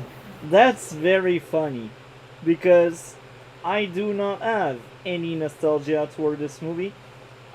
If I have seen that movie before, I don't remember seeing it, so I think this was my first time watching it. And I will say this, I enjoyed it a lot. And I will admit it, the only issue I had was pacing. And I have a specific scene I would have taken out, and I feel like the movie still holds up and still works. The volleyball scene wasn't needed, and it felt like just Oh, I but can't that keep. oh yeah, but you see that's icon. That's the thing though. Multi-topic. It has become iconic. That Really. volleyball scene. because of how unneeded it was in the film at the time, it became a giant like cult thing. That volleyball scene and people just calling it a gay film, and it just more volleyball scenes, and so much so that they did it in the remake again. So you see, because of that, I wouldn't. But I mean, as an actual storytelling thing, sure, it wasn't actually needed. But Now, this is funny. We speak about the second one doing it, and even if we are not really into the second one, it's still an issue for me in the second one. But here's the thing. In the second one, at least, there are some reason behind it more than just nostalgia, I think. They wanted to showcase some team building moment, and they wanted to justify it by telling this is how that team becomes friends. exactly, they at least make that joke about it and give it a reason. It's like Yeah. it's a cliche one. It's obviously just a cop out. And it's like mainly a joke. It's a joke, but it's a. They still at least give a reason, though. Yeah, Instead of just being like, this, here's some random volleyball. even if it's one of my issues in the second one, I still think of it as maybe I'm wrong, maybe I judge it too hard, but in this first movie, it doesn't need to be there. And this is funny because that was my only issue with this first movie. I think this first movie was well written, it was a really good movie, I liked it a lot. I'm not really into romance stuff, but I think the relationship felt real and it felt important for the main character at least because he got some kind of change because there are hints at the character. If he doesn't have a girlfriend, it's because he likes to sleep around. Maybe I'm wrong on that. Am I wrong on that? Am I reading too far or? No, not really. Yeah. So yeah, I think that romance he had in this movie was actually interesting. The action sequence were really good.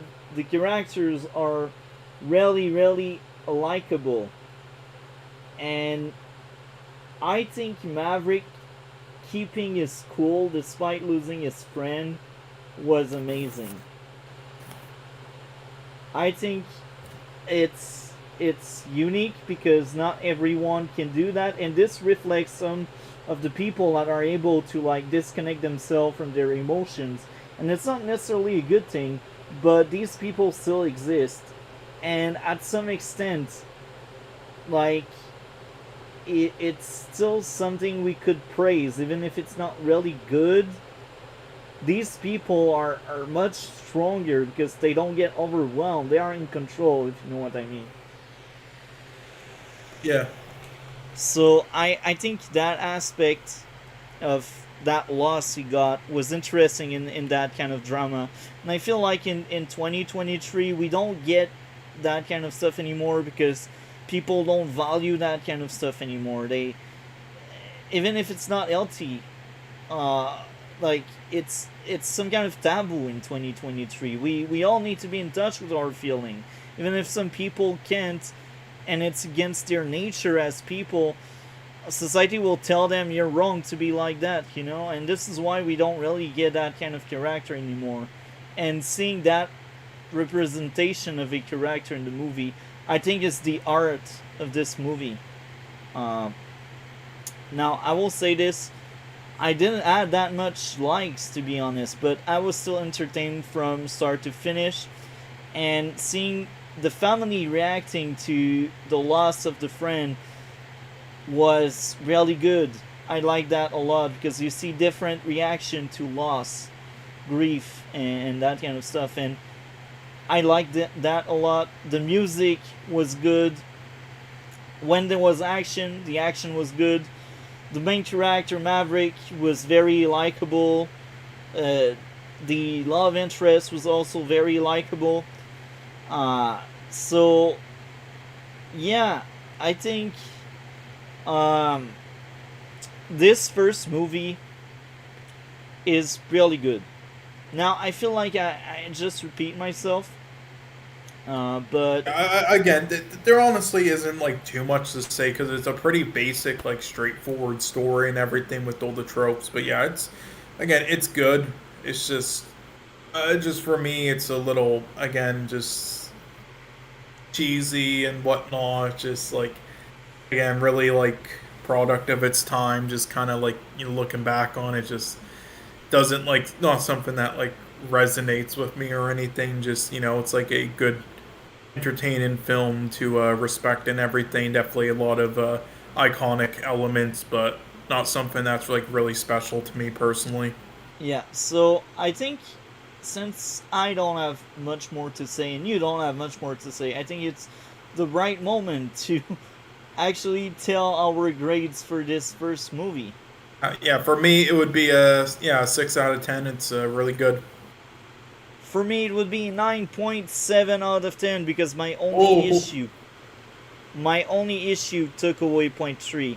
And even if I gave a grade this, I don't see myself rewatching it because I even if I liked the movie, it didn't resonate from start to finish with me. If you know what I mean, like yeah, again, same with me. Again, and that's what I'm saying. It's really like, it's kind of outdated, honestly. The feel of it and everything. I think the core reason why I like that movie is Tom Cruise and Tom Cruise losing his friend. I think this was like the best part about that movie, and Oh because yeah, it's the art of the movie for me, I just think it's a really strong movie because the art of it works well, and we can fully believe that friendship they had. Even if that friendship was born off screen, we can really believe in it. And that's very good. I think that's a really good thing. And the only issue I really had was was a nitpick, you know. And when it's a nitpick, my issue, well, I'm the kind of people that start everything is a 10 until they do something wrong, and the only thing that they did wrong didn't took away much to the movie for me at least. So yeah, that's why I think 9.7 is worthy. But among all of the 9.7, this is probably one of the weakest because I don't see myself rewatching it. and that's fair enough. Also, yeah, I believe the original director of this passed away recently. Yeah, he did. Yeah, it was Tony Scott. So yeah, this was probably like his most famous film, but he did some other films. His last one was like this other, like, about like a train with like a bunch of TNT that like accidentally got started without any conductor, and they had to like try to stop it before it like crashes off the rails at high speed into a city full of dynamite. I believe that was the film. But yeah, he did some other stuff like True Romance. That was a film that was, he directed, but Quentin Tarantino wrote the whole script, and he was going to direct it himself, but Tony Scott liked the script so much that Quentin Tarantino just let him direct it because yeah, it's pretty nice about it. But yeah, yeah, rest in peace there. But yeah, pretty good director. So yeah, I guess we can Move to move on to Maverick. Top Gun Maverick. Yeah.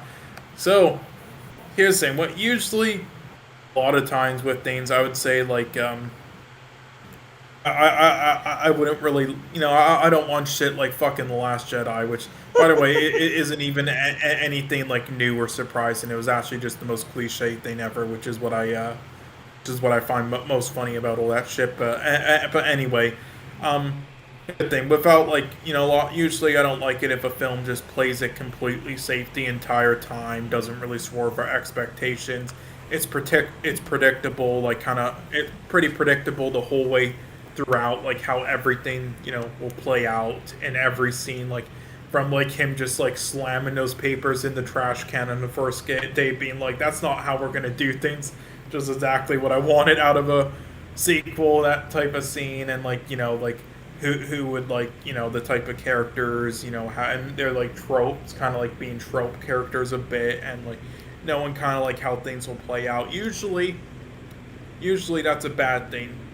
Now, the director is Joseph Kosinski. He's been a director who's made some pretty good films, and he's with decent budgets. He actually did sequel to the original '80s Tron Legacy in 2010. And honestly, that's a film that I don't think was actually as bad as people said at the time. I actually think that's all right, and it showed a lot of promise there. He did Oblivion, which was kind of bad, honestly, after that. But then he did Only the Brave, which was like a forest fire firefighter type film, which had some tropes and stuff, and with the characters and stuff. But overall, it was pretty good, and he was showing some promise. Like be that one film that he'll like break out on.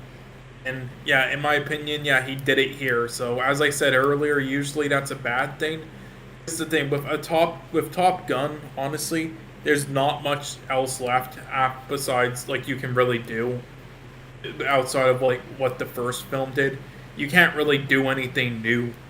A Top Gun sequel, and with how that is a product of its time, didn't hold up too well in a lot of areas. It can easily fail and collapse and be stupid. Honestly, playing it safe like this the whole way throughout, that was the smartest decision they could have taken, and it worked. And everybody liked it. Everybody loved it for that. And yeah, I didn't think it was like an amazing film or a masterpiece like as other people did, but yeah, it is a great film in my opinion, and yeah, it's highly praised everywhere, just all over the place. And yeah, it is. There's so many good nostalgic moments, and respecting the characters and character arcs, and yeah, great cinematography, great audio design. There are some issues I have with it. I do think, I don't think the showing some flashback scenes of like Goose or whatever dying, like during that scene and with the piano was great. Like we got the message. We didn't need to like that cheesy thing play out in like black and white or whatnot.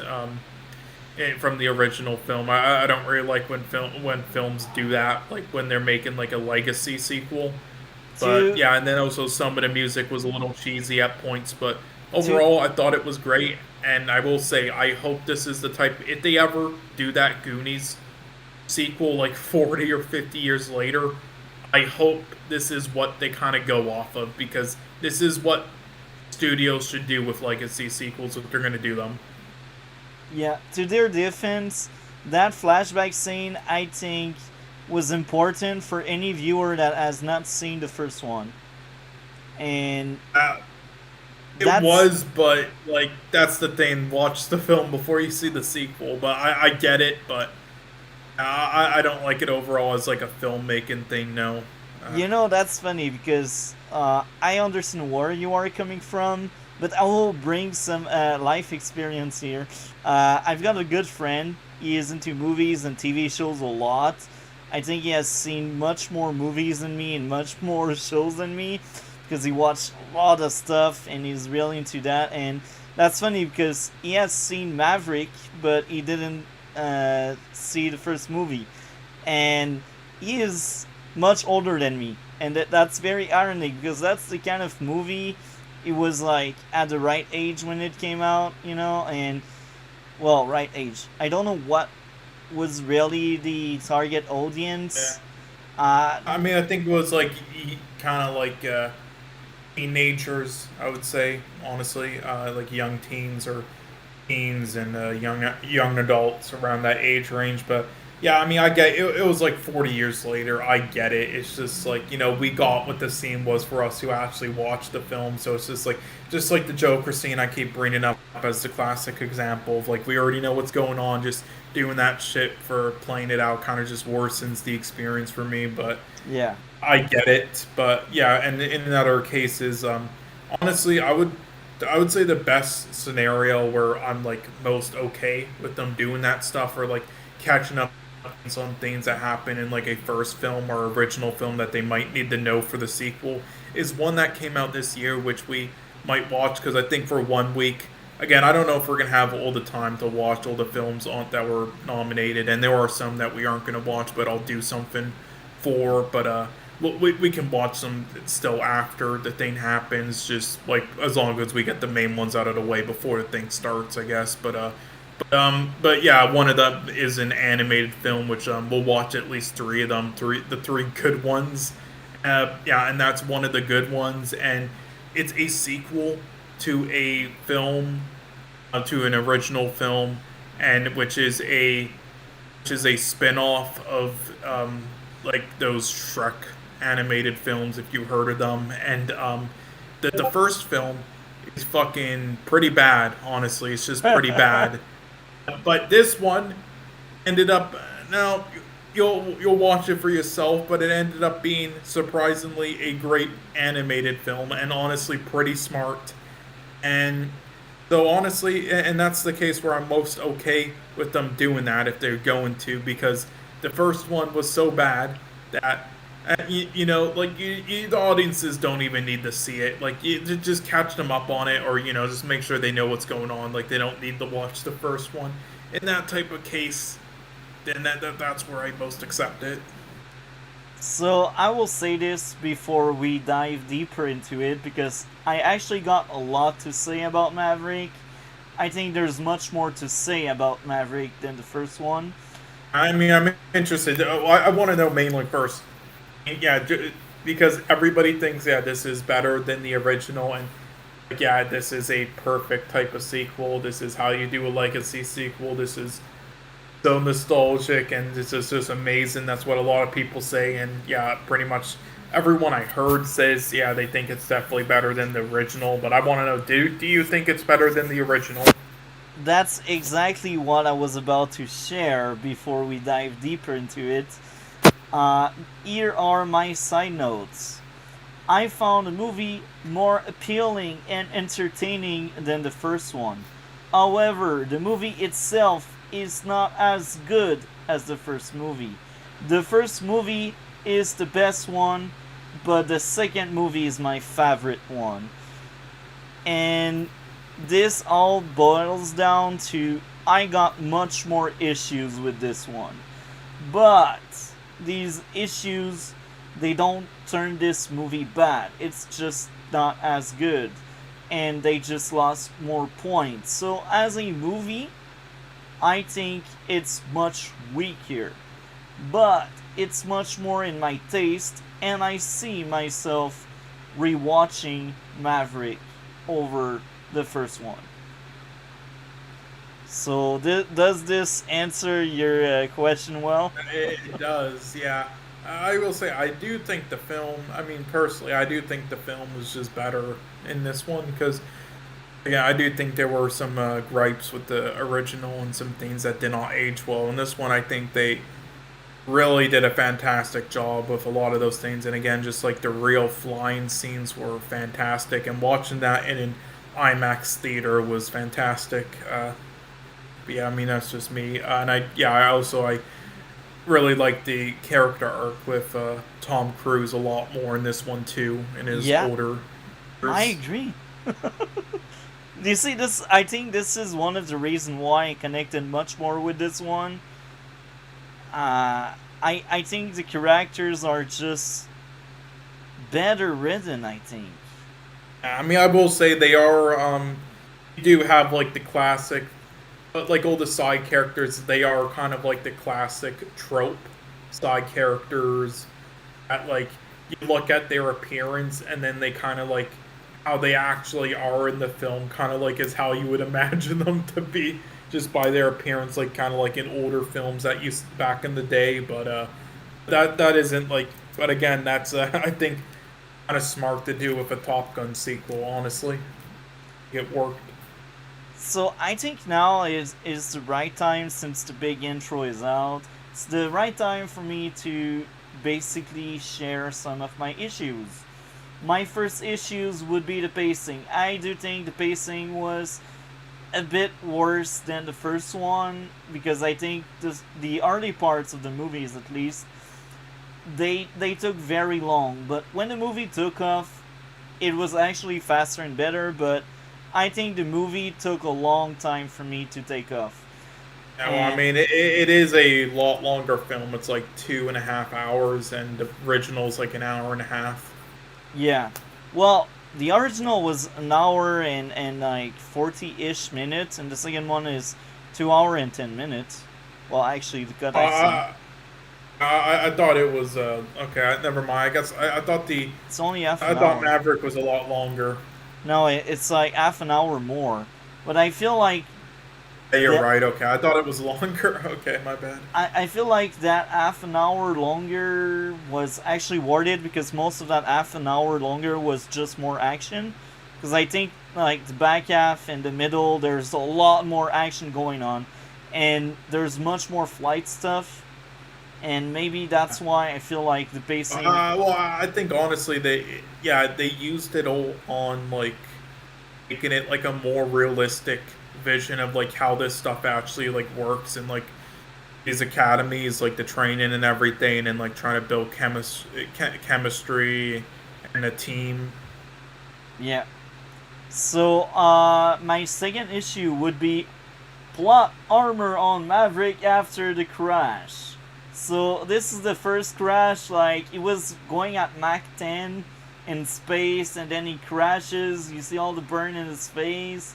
It's like, man, plot armor is kinda crazy. If you crash with that kind of plane at that speed, you should have freaking died, man.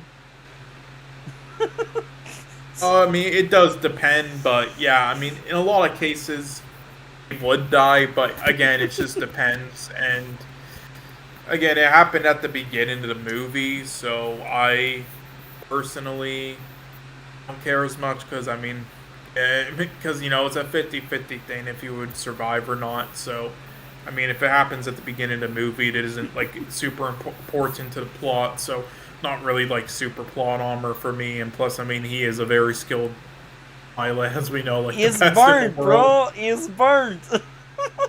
Yeah, well, yeah, he definitely has injuries, but you know, you can survive. But so yeah, you can. There's people who survive that all the time. It's more like a 50-50 thing because with the equipment we have nowadays in the flight academies and stuff in the military, and with how skilled he is, yeah. Like again, it happened at the beginning of the film, so for me, not armor since it wasn't important to the plot whether he died or not. But I get what you're saying, just on a realistic spectrum, but I do think it is. But again, it is possible. But what I would say is more plot armor is the thing where that does actually matter. It's the other way around. Like later into the film, like near the end, where it's a little, you know, like how two people get shot down and not one of them is even like injured slightly. Like that now that I would say is plot armor and a little unrealistic. I'm not quite there yet, but I fully agree with you. So, next up, another pointless beach scene. Now, I already said it, I think this beach scene was much more needed to the plot, but I still feel like we could have make it work without it, or we could have it being shorter and just have the moment where Maverick basically tells the other guy it's team building purposes. You know, and yeah, that goes back to pacing. Next up, Maverick plot armor after the second plane crash. It's crazy how he could then outrun a copter and then hide behind a tree and not die from the copter, and then the other just sweep in at the right time and save him and blow up the other copter. My, okay. As much as I like that final act where there's a lot of action going on, I still feel like there's a lot of stretch with plot armor and plot convenience.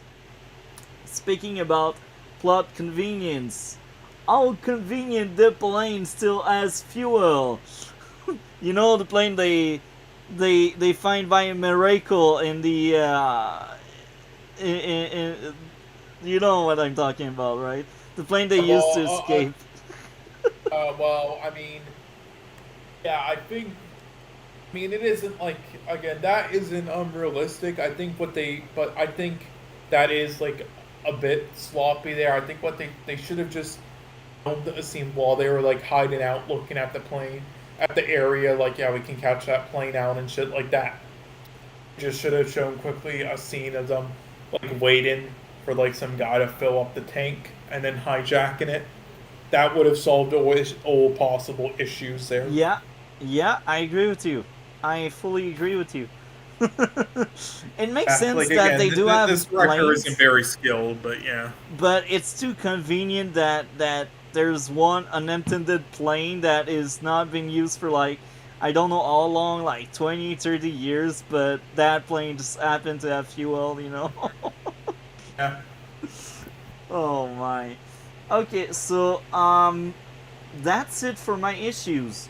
As I said, I think the first movie is a better movie on most Yeah. things, I mean, if but we're going by like like plot armor or like certain flaws, I would, or well, I mean like yeah, mainly plot armor and like the writing and stuff. I would probably like possibly agree with you, but again, for me personally, like a film can be completely flawless, but no, it could also just be on like a 7 out of 10 level or a 6 out of 10 level the whole way through still, even if it's yeah, like flawless in its actual like narrative with how it does things, yeah. That's just me, but I think now we go into my likes. I think the overall storyline of Maverick, now trying to trust more the team and trying to like get rid of the past and like moving on with life.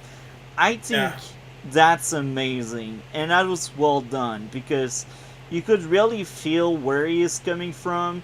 You could really relate to him even if you didn't really lose a partner in a aircraft accident. You still can Mhm. like relate to that struggle with the past.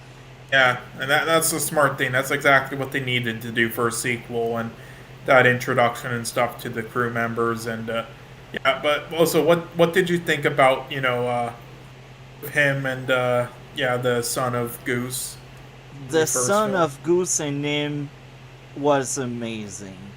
I think in this movie, just like in the other one, it's the art of this movie, and it's the kind of relationship that is really father and son when the father is not the best father around, but he is trying to be, and it it feels real because It it kind of is real because with how long, again, the Tom Cruise like was in his 20s in the first film, and now he's like 56 or 58. So it would be realistic. yeah, yeah, and I think this was one of the best part of the movie. Like the whole, you know what happened off screen, and that's fine not showing and just telling us what happened between both of them, and the reaction of Goose's son was real, and the intent of Tom Cruise and him explaining later in the movie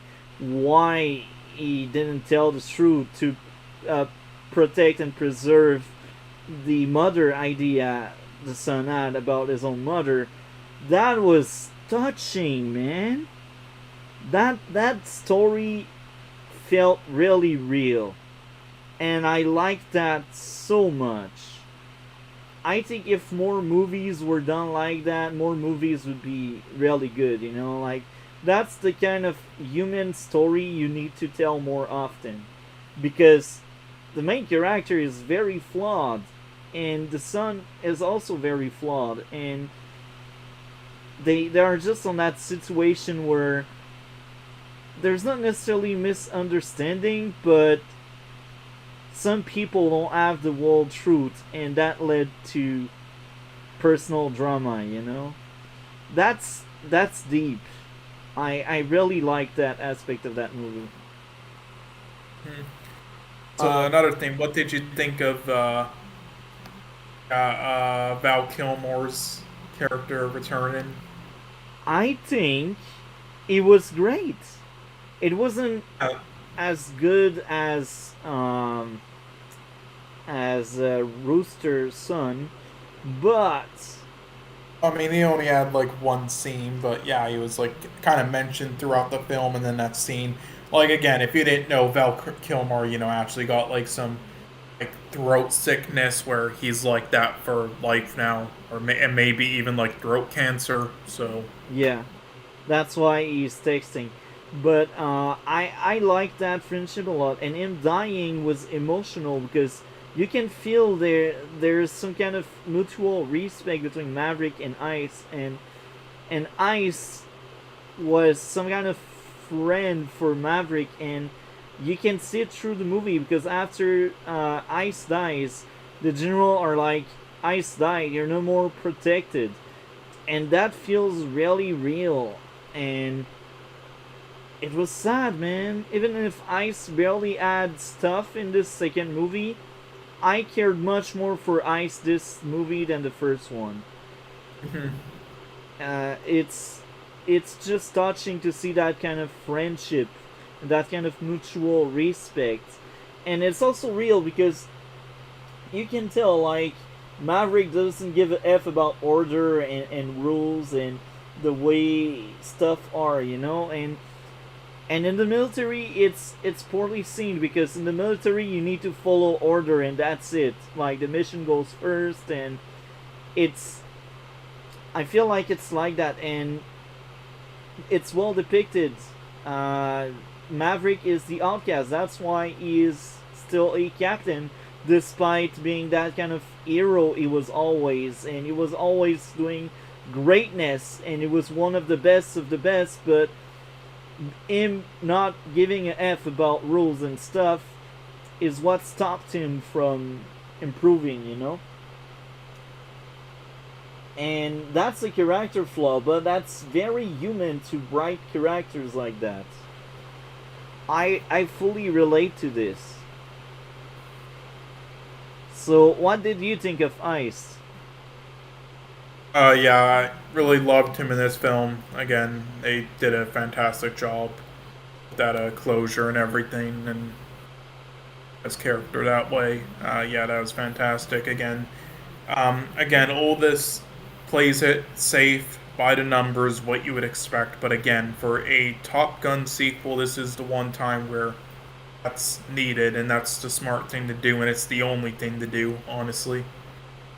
And this is funny because at the start of the movie, the people with whom Maverick interact with, they are like, "Yeah, you're just there because Ice wanted you there. Like, we don't respect you, we don't care about you, like the last pick we would have." But in the end, because he was the way he was, Maverick was able to save basically everyone from the mission that everyone was meant to die, Yeah. and furthermore, at the end, you can tell these people that were against Maverick, they kind of changed their jacket from side, and they were like, "Oh, maybe we were actually wrong on him." But they didn't need to write this as dialogue. You just need to show pictures or to show like sequence where they look at him and they smile, and I think this is all you make good movies. You don't need to tell everything. I'm fine with telling stuff, but show me more. And this movie was really good at showing me more. Man, the action this movie, man. All of the plane scene were great. What did you think of all of the stunts and what I think is practical? Because I don't think they CG everything.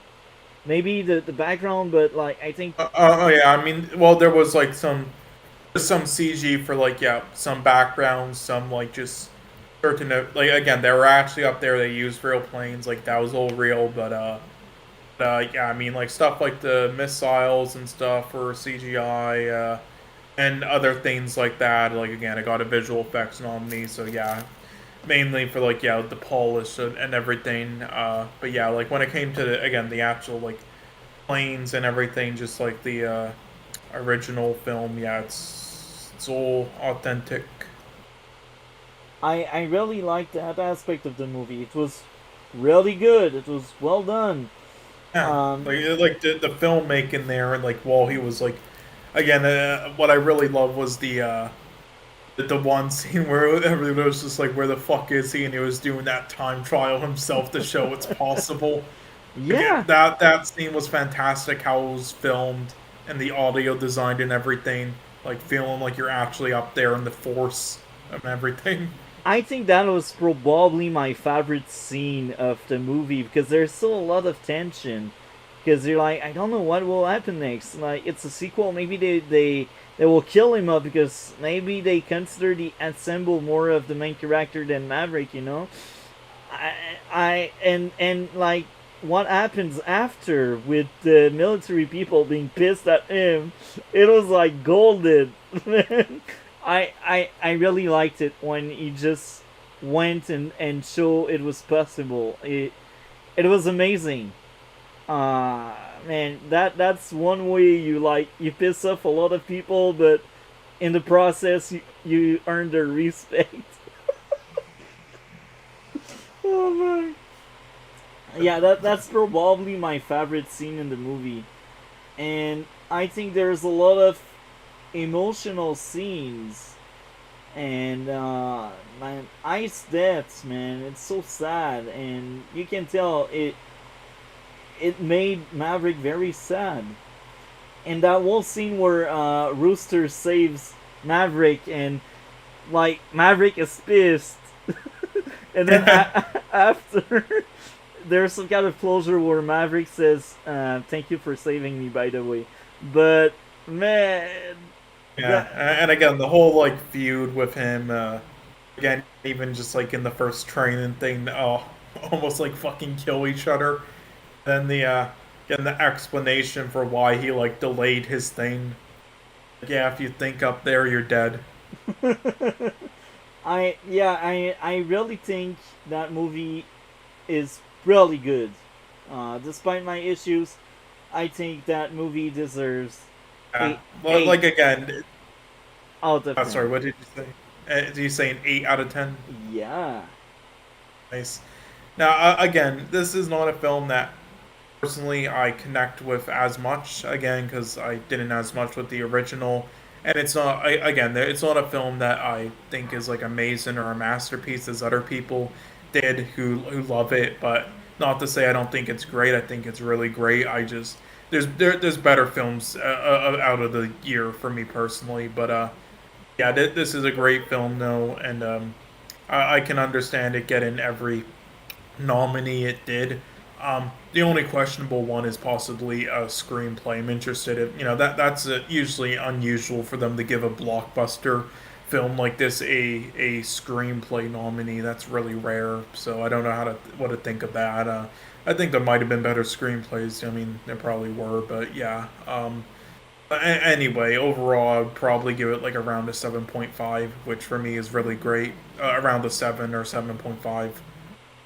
So yeah, really, really, really great film. Excellent film. Yeah. Yeah, and a lot of people love it, and I understand why. This is how you do a legacy sequel. This is how you do a legacy sequel. If you're gonna do a legacy sequel like 40 years later, like The Goonies or Top Gun, that's the time where you do have to play it safe with things and Yeah. just play it basic. Not pull Ryan Johnson, okay? Yeah. So, any closing thoughts before we move on with the final topic, Triangle of Sadness? No, that's about it. But yeah, and this is my favorite film out of the three, too. So yeah, Me too. or yeah, that we're about to cover. So yeah, uh, So, do you want me to start again or? yeah, you can fully start. I'm really curious to see what did you think. Right, right. So Triangle Sadness. So yeah, this won the Palme d'Or at Cannes this year. So yeah, that's the top prize of the Cannes Film Festival. It's like the biggest film festival for like films like this. From all over the world. Biggest film festival each year. So yeah, that was pretty impressive. But yeah, so the director Ruben Östlund, he got a director nominee as well. Yeah, this got directing, screenplay, and best picture nominees, three of those. I do think there should have been a supporting actress one, but whatever.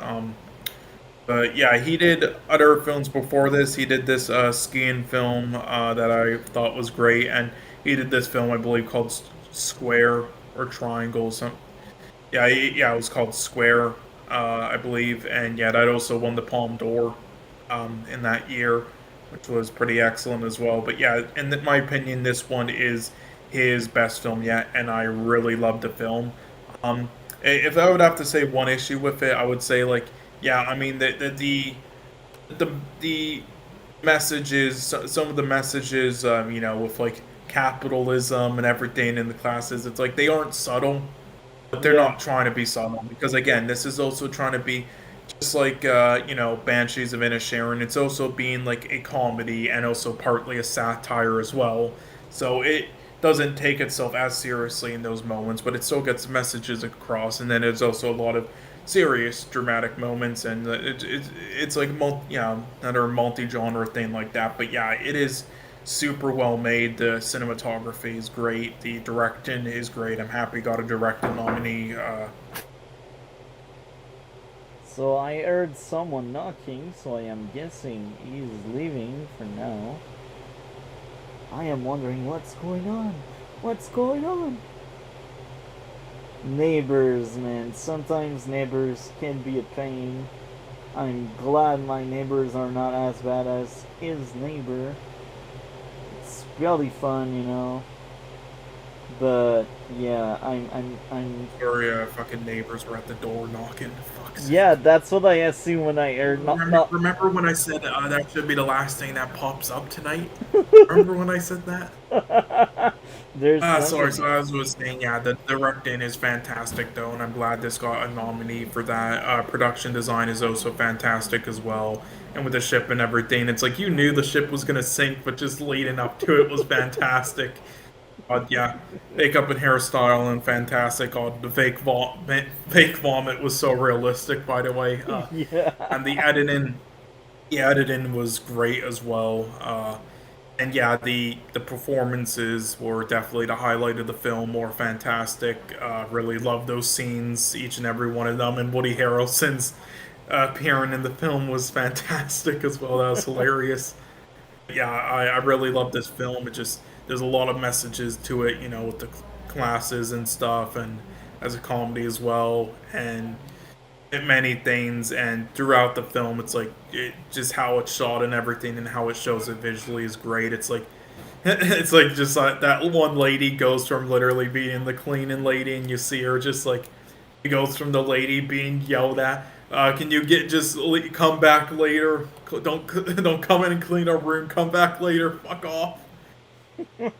To them like being in charge after the ship sinks. Just holy fuck. But yeah, it was Nice. and this was a fantastic and hilarious film though, and this was well made in every area, and I loved it. It was such an enjoyable watch. Yeah, that. So, what did you think? So I think this movie is a masterpiece. I will say Um, this from the get go.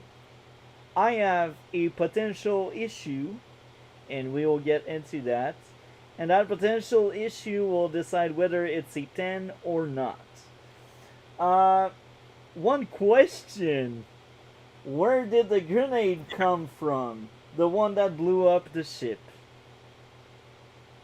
well, okay. So here's the thing.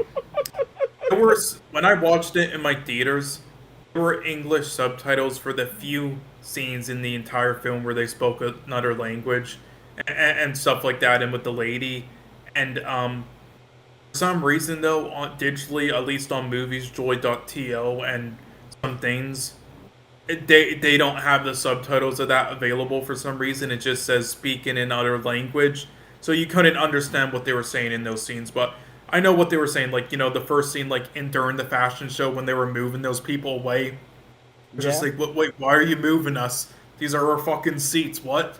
And it's like, thank you, bye, VIP coming through. It's like that's what they were saying, but you couldn't figure that out. Yeah. So during that scene with the Somali pirates showing up, you didn't understand what they were saying, but yeah, they were just like, grenade. Yeah, they were because they were taking over the ship or blowing it up, and then trying to get goods, and that's what they said. Yeah, they're sitting there. Give me Billy, give me a great grenade, something like that. That's what they were saying. I remember it in theaters, but again, there wasn't any subtitles for that. If you open the subtitles, it just says speaking in Somali or whatever.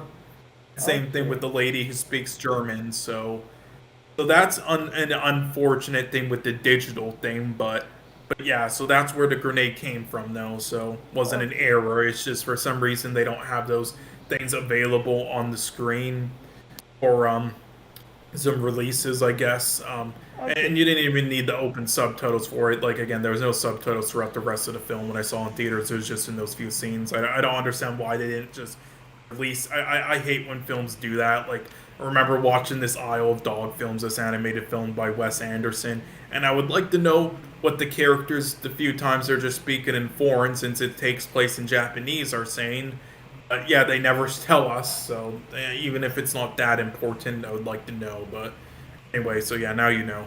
So yeah, that's very good to know. So I have no issue with this movie. Um, I think this movie was very interesting because one of the themes they did speak about was equality, and it's very interesting because on the boat there's what we can call a patriarchy because the captain is a man, and look at what happened. The boat is sinking.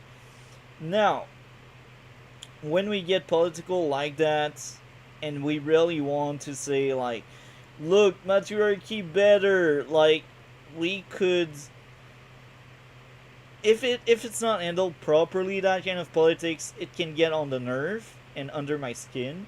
But in this movie, it's good because they showcase bad patriarchy and bad matriarchy because I don't think that hunter girl Abigail, I don't think she was a good leader. She was more of a dictator, and it's very interesting, and it also makes sense why she is in power. Yeah, Because like nobody here is perfect. They all have their issues. yeah, You and know, it's kind of like that one guy. You know, that old fucking like Russian guy. Like his lines and quotes, he kind of sums it up. yeah, and that's the beauty of it. Like, even if there's a matriarchy, that matriarchy is not really better than the patriarchy. It gets the Hmm. work done, but like she wants to kill someone because that someone will break that kind of matriarchy by going back to society. Like, I like to say and think that Abigail killed that really bad girlfriend at the end. I really like to think that and to say that the boyfriend caught them, and that's like what I imagine in my head I, after watching the I movie. think that's what they like. Yeah, again, it leaves you up to interpretation, obviously. But yeah, I think that's like what happened. And again, they were showing like either she was actually saying that. Like that's the thing. That line at the end, we don't know. And that's what I love about the ending right there, though, is we don't know if she was actually even saying that line because she was facing behind her, so we didn't see her mouth move. It could have actually just been like voices in her head going crazy, like with her past life, like being like, "Yeah, you can be a fucking slave for me when we get back," and be just like fucking about for then fucking yeah, blowing her So fucking brains out with that brick. I yeah, guess. usually we go point by point, but I wanted to showcase this and speak about the ending right now because, as I said, the matriarchy is as bad as the patriarchy, and this is why I think it was correctly handled, and I think it was well done. The politics in this movie were not intrusive. They didn't feel like they were getting under the viewer's skin, telling you what to think and what is better. They basically show that both things are kind of bad. That's very interesting. Uh, Now I will say this: it was a funny movie. I enjoyed it a lot. In the early stage of the movie, I was kind of bothered by the girlfriend, and I was wondering why the f they are together. But they kind of respond to that throughout the movie by saying they basically both benefit from each other, and the guy is like old fashioned a lot, and like he values relationship more than the girlfriend. I think that's my takeaway on their relationship, and is the reason why that relationship kind of worked for most of the movie, even if it's not the best relationship I'd recommend, you know. And I think within the story, it was actually interesting. Um, Yeah. Now, what did you think of the boyfriend and the girlfriend, that relationship? What did you think of their Yeah, relationship? it was fantastic, and honestly, it kind of it's pretty like it kind of is like accurate to a lot of like yeah modern day relationships with influencers and shit as well. Yeah, I really love it. They like tackle so many like topics with it. It's still like they make it realistic, and yeah, in a lot of aspects, it is. They did a fantastic job. Yeah, again, just like even the first scene, like with them in the film, just like having those arguments, that was wonderfully acted. That was fantastic there. Yeah, I agree, 100%. That's funny. All society in 2023, uh, women. Let's be honest. A lot of them, they still feel like they are victimized, and they still think it's like patriarchy bad, and like women are not as valued as they should. And it may be true in some part of the world, because some part of the world are still not really. Yeah, but she also again after all that, and thinking that as well, then that actually made kind of a decent point by the end of it. Like, yeah, if that happened to her, then basically her modeling career is kind of over, at least at the top level. So she needs to make sure the person she's with is supporting her for no matter what. She's safe. Made a good point. So it's kind of like a test. Yeah, accurate, honestly, to like what a lot of them do in real life. Yeah, as well. Yeah, yeah, and I think uh this movie really feel like a movie made today, but it only does things right, instead of like preaching to way of thinking. And like there's bad and good, and they show both sides to everything in that movie. They don't focus on all the bad or all the good. They really work well on both sides. And I think this is the biggest value of this movie. And this movie was also very funny, and sometimes we had some scenes with jealousy with the boyfriend, the main character, and other times we had jealousy on the girlfriend side.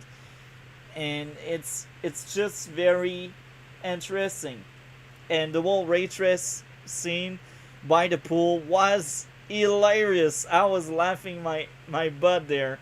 What did you think of that scene? The waitress by the pool. That was hilarious. Again, God, this whole film was just fucking hilarious to me. I think usually, like, sometimes I'm like there's too many characters, but I think every character in this movie is well handled, and they are well written, and they really feel different from each other. And this is very funny. And I also think some of these people are European, because they did spoke about euros at some point. So Yeah, you can tell by their accent. Yeah, I will from all s- different types of countries. I will say something. I also heard some of these characters speaking French at some point, and that was a really good French. Uh, and I will go further, a bit further with this. The big fat old man that has lots of money. You may have missed one of the joke because you don't speak French, but when he's saying "I'm selling shit," when you go in France, it's not like that in Canada, because we have other words. We are more I Americanized. think that was actually like That might have been Russian or something. But no, I think there's an hint at shit as the French way of telling drugs. So that guy Oh, is a drug seller. oh, I get the joke. Yeah, so yeah, because in France, the French, when they mention weed and other stuff, they say shit, even if it doesn't really belong. Like that's the expression they use. We don't use that in Canada, because we are closer from the American. as I told And you. you see But that's an interesting thing you get from like that language barrier. Like again, there was this film from like a year or two ago that was like one of my favorites of the whole year. Detain, the name was, and it was a really weird like body horror film. And so it's French or French Canadian. Yeah, French or French Canadian, and in the film, all right. So how you pronounce like the way you pronounce like a sports car, and you can correct me if I'm wrong, but in the film, like yeah, they pronounced it in this ward, like there's two different ways to pronounce it, and they pronounced it in like the female kind of version, and that's supposed to be like a subtle message in the film of that only people who with that language, bear who only speak French Canadian and stuff very well will understand about like how there's a lot of people who like kind of like are into sports cars and stuff like that, and to an extent kind of like sexualize them because it's kind of like in the body of like a female, you know, and that's like message in like the film, in that really weird film, like body horror film. So yeah, that's just like an example there. But yeah, there's a lot of stuff like this in international films that, and a lot of it I don't get. But when somebody like this does tell me one of them or I get one, it's really interesting. So yeah, I did not actually realize that so Easter egg there. yeah, that big fat guy is a drug dealer. That's what he Yeah, he is. is. The director is Swedish, so he is from Europe. And that's funny because he is saying this and nobody actually gets it because nobody really speaks French. That's why it's so funny. And if someone comes there and tell you that kind of stuff in real life, you would not believe him. You would just laugh with the guy. I think this is part of why this movie is genius. Really, like the captain character was hilarious, man. It was so funny, man. Dude, we spent what 10 minutes with the guy, and I think he is my favorite character in the movie, with the guy that sells drugs.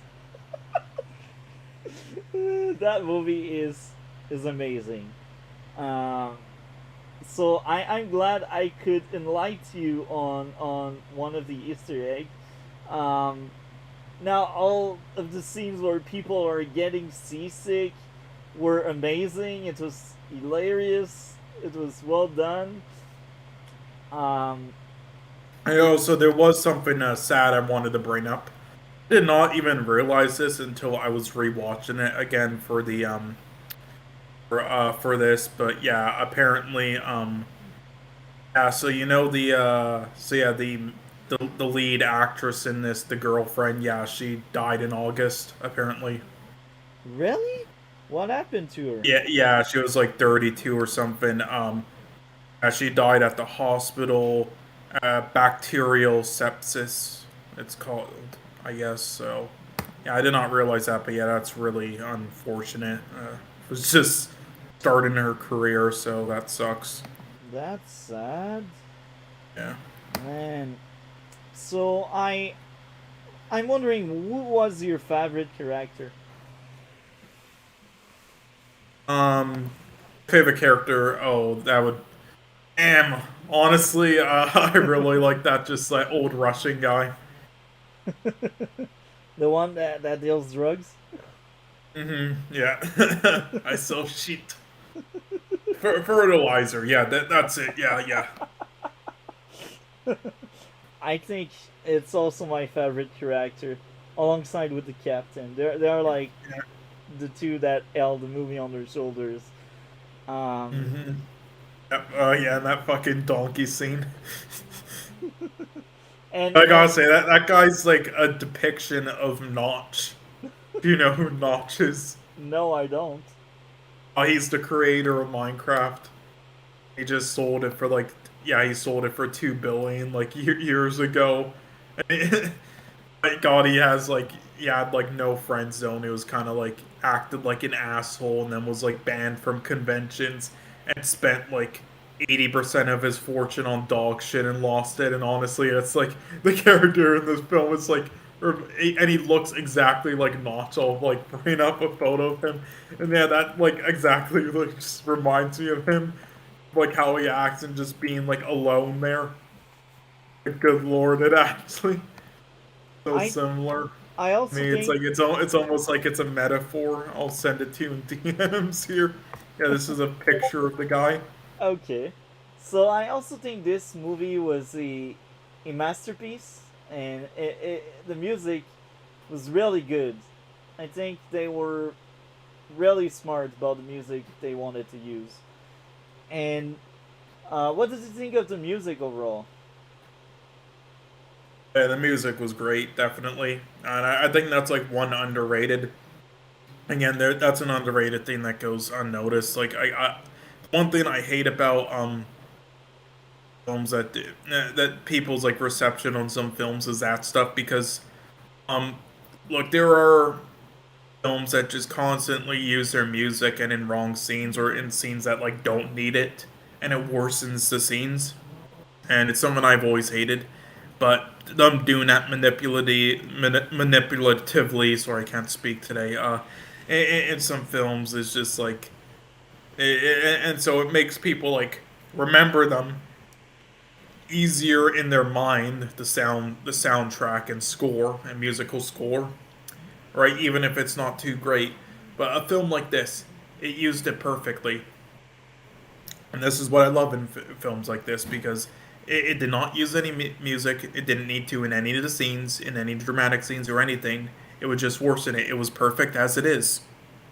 It used the music in other places where nothing was going on, so it could use it, but not in the places that it didn't actually need it, and that was good.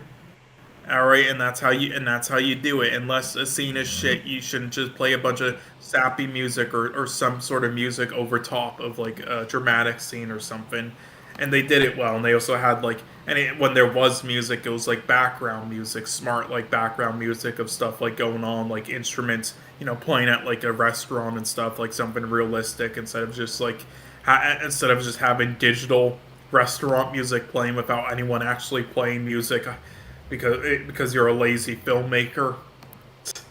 So yeah, but this did it well, and the score itself in this was great. But it's in films like this, and in this one, it goes completely unnoticed, and no one even like brings up the score, how great it is too, because they do that, because they don't just crank it every second over top of scenes.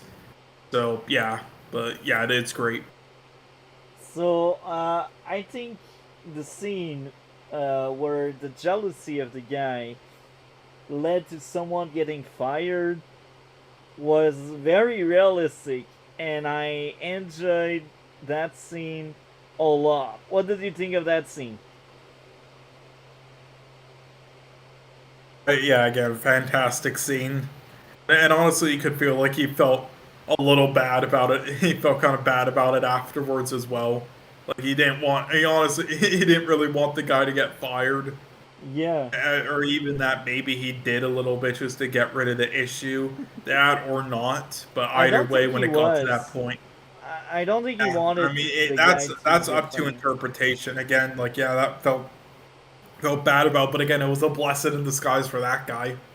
And that's what I love about it. Now, I think it's interesting to speak about that triangle of sadness they did speak about. You have seen the movie twice, so your understanding of the movie is much better than me, probably, because I don't quite understand why this movie uses that title. Because it's like again, it's like as you brought up before, the love triangle type thing in the film.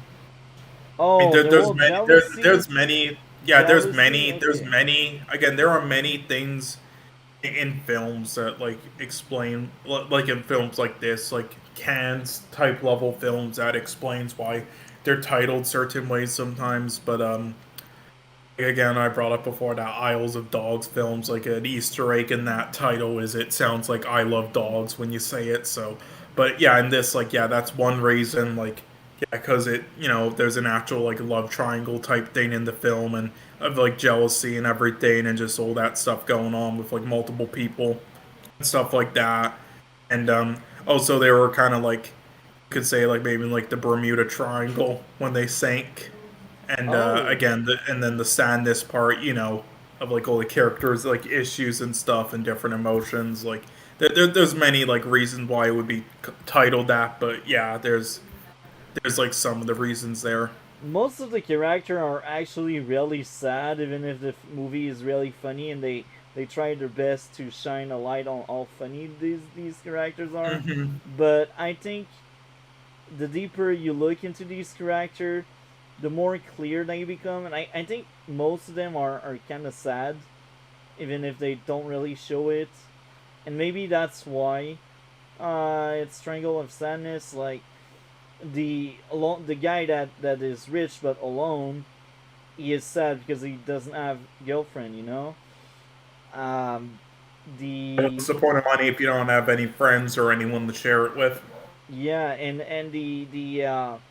the Abigail character is actually really sad because she's no more as pretty as what she used to be, and she's no more like that important person she was. That's also why she wanted to kill the girl, because she thought that girl would break that kind of matriarchy she created. And um, I think when you look into the characters, each characters are really sad. So maybe that's why it's called Triangle of Sadness. But yeah, I think this movie is really good, and not necessarily tomorrow or next week, but eventually I see myself rewatching it because I just liked it a lot. That was just a really good movie. Um, Anything else you'd like to ask or share? No, that's about it for the most part. So I think we can move to the grades. Uh, Yeah. After our discussion, since you explained to me what happened with the grenade, I no more have any issues. So this movie is a 10 out of 10. And I think this is the first movie, because I remember giving Stargate third season a 10. I think this is the first Yeah. You, movie. you, you gave Blade Runner 2047 or 2049 a not like a 9.9 or something, and you gave like Arrival or Prisoners like a 9.8 or a 9.9. Yeah, those are the closest. So this is the first 10 for Yeah. a film. Arrival was 9.9. Because I think Arrival, before watching Triangle of Sadness, I think Arrival was actually my favorite movie. Um, so yeah, now Triangle of Sadness is my favorite movie we covered. What would be your grade you would give to Triangle of Sadness? I would give this a 9.5. This is definitely in my top 10 of the year. So I think after watching these movies, I feel like Triangle of Sadness should have won a few because it was truly a masterpiece. Um, it's a really good movie. It's one of my favorite movie I've seen. Um, so yeah, any closing thoughts on Triangle of Sadness? No, that's about it. But yeah, yeah, this was. Do you think this should have gone in more nominees in your opinion? Because yeah, this got a screenplay, directing, and best picture. Those are like the three biggest. But yeah, do you think? I mean, I wasn't expecting it. Like honestly, the fact it got director and best picture was a huge shock for me. But something I was really happy about. At these shitty fucking Oscars that make garbage decisions. That we laugh at. But yeah, I definitely think I would have given it like at least also like editing, and also I probably would have given the like the maid character. I probably would have given her a supporting actress a nom there. Yeah, But yeah, I think the supporting actress would be a nominee for me. She would and she was get an expected Oscar. to, but she didn't. That she was expected to, and I think if you replace the fucking actress from Black Panther: Wakanda Forever and put her in, and the 5 nominees there in supporting actress are perfect. Yeah. Um. So, is there a comedy like category? There's not genre categories that besides stuff like there's best international film, best animated film, Is it like considered best. an international movie? It's an international movie, but the thing is weird. They only nominate for that category only stuff in other languages besides English, mainly, That's which weird. is why there's like some countries that there's some foreign, well, international countries that their main language is English, and they try some submitted films every year, and they keep denying them just because they speak English, but they're international countries. It's That's the their language. USA, man. They are Yeah, it's like racist. it's if stupid anyway to have a fucking international film category. No other countries do that besides like other main country award shows like Japan and stuff. It's just stupid. But they do this because they have a bias against art house, independent, international films anyway, and it's hard for them to even get nominated every year for stuff, or even one of them. Usually, like one of them a year gets a Best Picture nom, which All Quiet on the Western Front did this year for their usual yearly nominee in international film categories. So because of that, that's why they pretty much have the categories. Otherwise, they wouldn't because they wouldn't because if they didn't, then it means they actually watch all the fucking films from every other country. So they would nominate a lot more. Like half of their award show would be international films instead of just Hollywood films. Okay. So I think it was really good movie. Did it got any award at all, or it didn't? Oh well, again, the award show hasn't happened yet. It's Okay. gotten like awards at other shows. Like again, it won the Palme d'Or, which is the biggest prize at Cannes Film Festival, which is the biggest film festival every year, which releases like all the artsy, films and well-made films and everything from all countries. So yeah. Okay. That's interesting. So, any things you'd like to share or any closing topic? No, that's about it. But yeah, anyway, so I guess, yeah, next week we'll do the topics. And yeah, again, if you are able to see the whale, then yeah, we'll definitely do that. Yeah, so next uh next week we shall cover Legends of Tomorrow second season. That's my personal favorite. Um we shall cover The Flash season 9 episode 1 because it airs tomorrow. So we shall And cover it. Titans Huh? What did you say? has Titans released.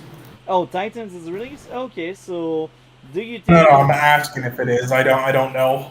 Oh, I don't think so. We All right.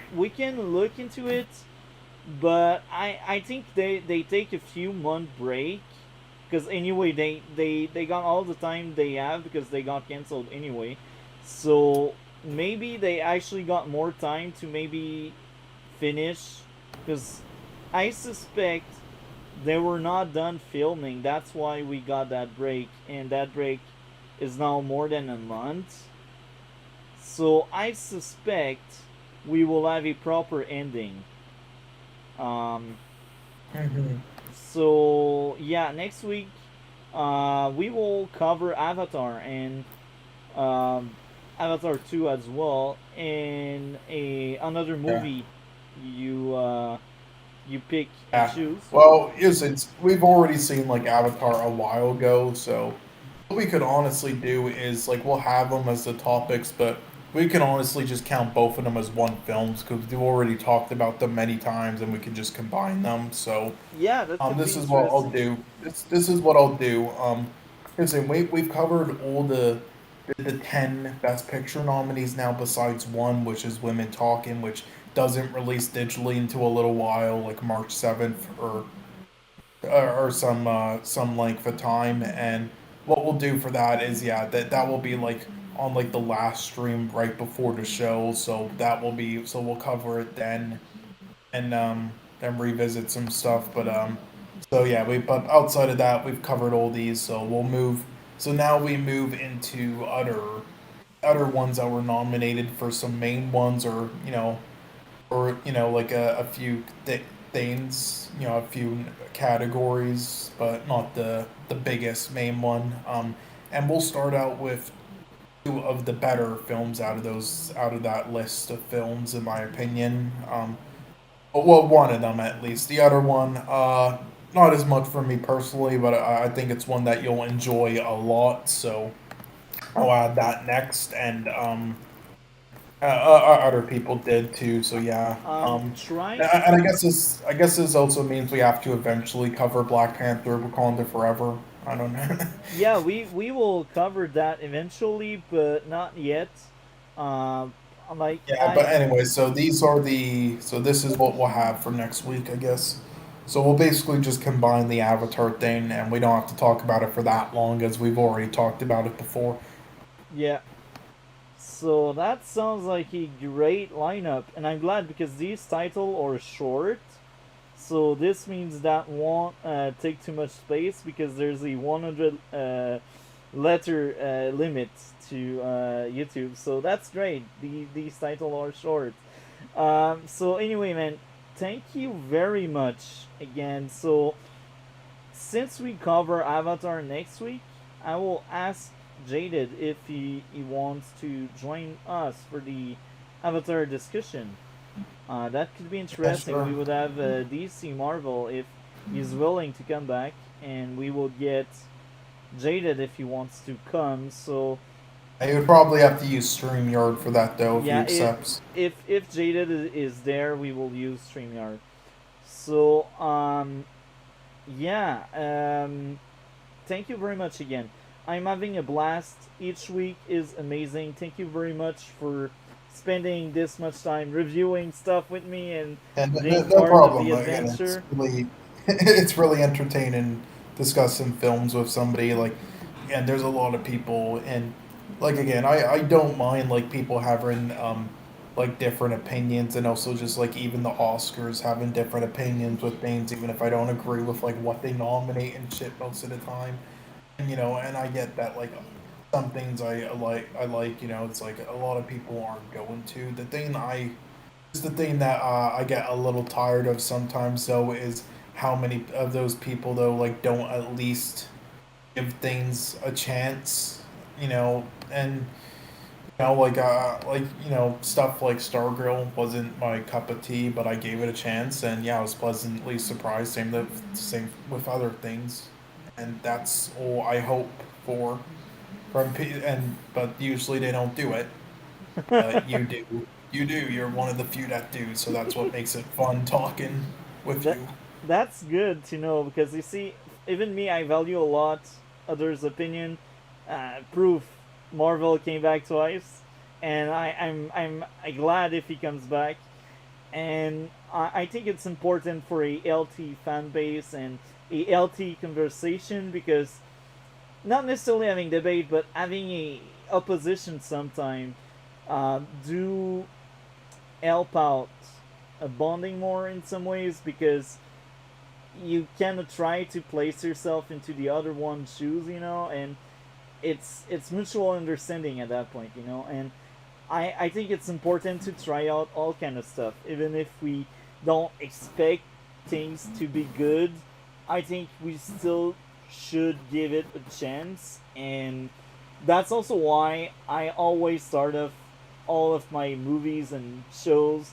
I always give them a 10 until they screw up somewhere. Even if it's not my cup of tea, I still see the appeal, and this is what makes it entertaining and interesting. So, with that being said, man, thank you very much again. It's amazing. We are having a blast each week. I think this week was probably one of my favorite week because of the masterpiece and the less great stuff we covered. But this is what is interesting. You don't need to chill for everything. You just need to be honest, Mhm. and this is Yeah. what matters. So Also, there was some other things I actually wanted to before we end the thing. So now I'm not gonna do this with all of them right away. But I'll just leave it with this one specifically first. But yeah, for certain ones, what we're not gonna watch obviously all of them because some things were only even nominated for like one thing and we don't care as much, you know, and it's not ones we're really gonna watch like here's like one example. Okay, so there was like few films nominated for like two of them just for song, and that's it.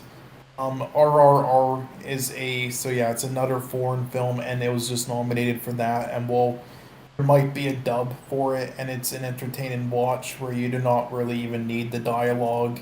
Like a lot of people consider it like the most entertaining like action film of the year, like a Bollywood film. It's not. It's only nominated for original song anyway, and it's a foreign language film. So yeah, and there's not really a dub that I know of, and we don't have like can't cover all of them.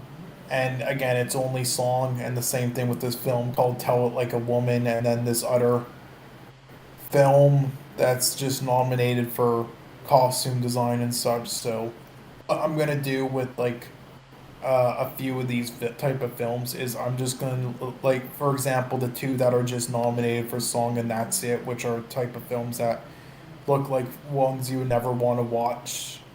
I'm just going to literally like send you the songs you're nominated for, and you can like listen to them like in your free time like this week as well with all the six things you're doing, yeah, just so you have an opinion on that for that category, and then we can just check like those films off. We don't even have to watch them. that could be interesting. Yeah, send these links. Um, Okay. Yeah, I'll do that later on Discord. But yeah. yeah, So here again, thank you very much, man. You are the best co-host we can dream of because we speak honest and we feel time. You know, we spend lots of time because we want to give some justice to what we cover, and this is very fun to do every week. So take hmm care, man, and have a good one. you too.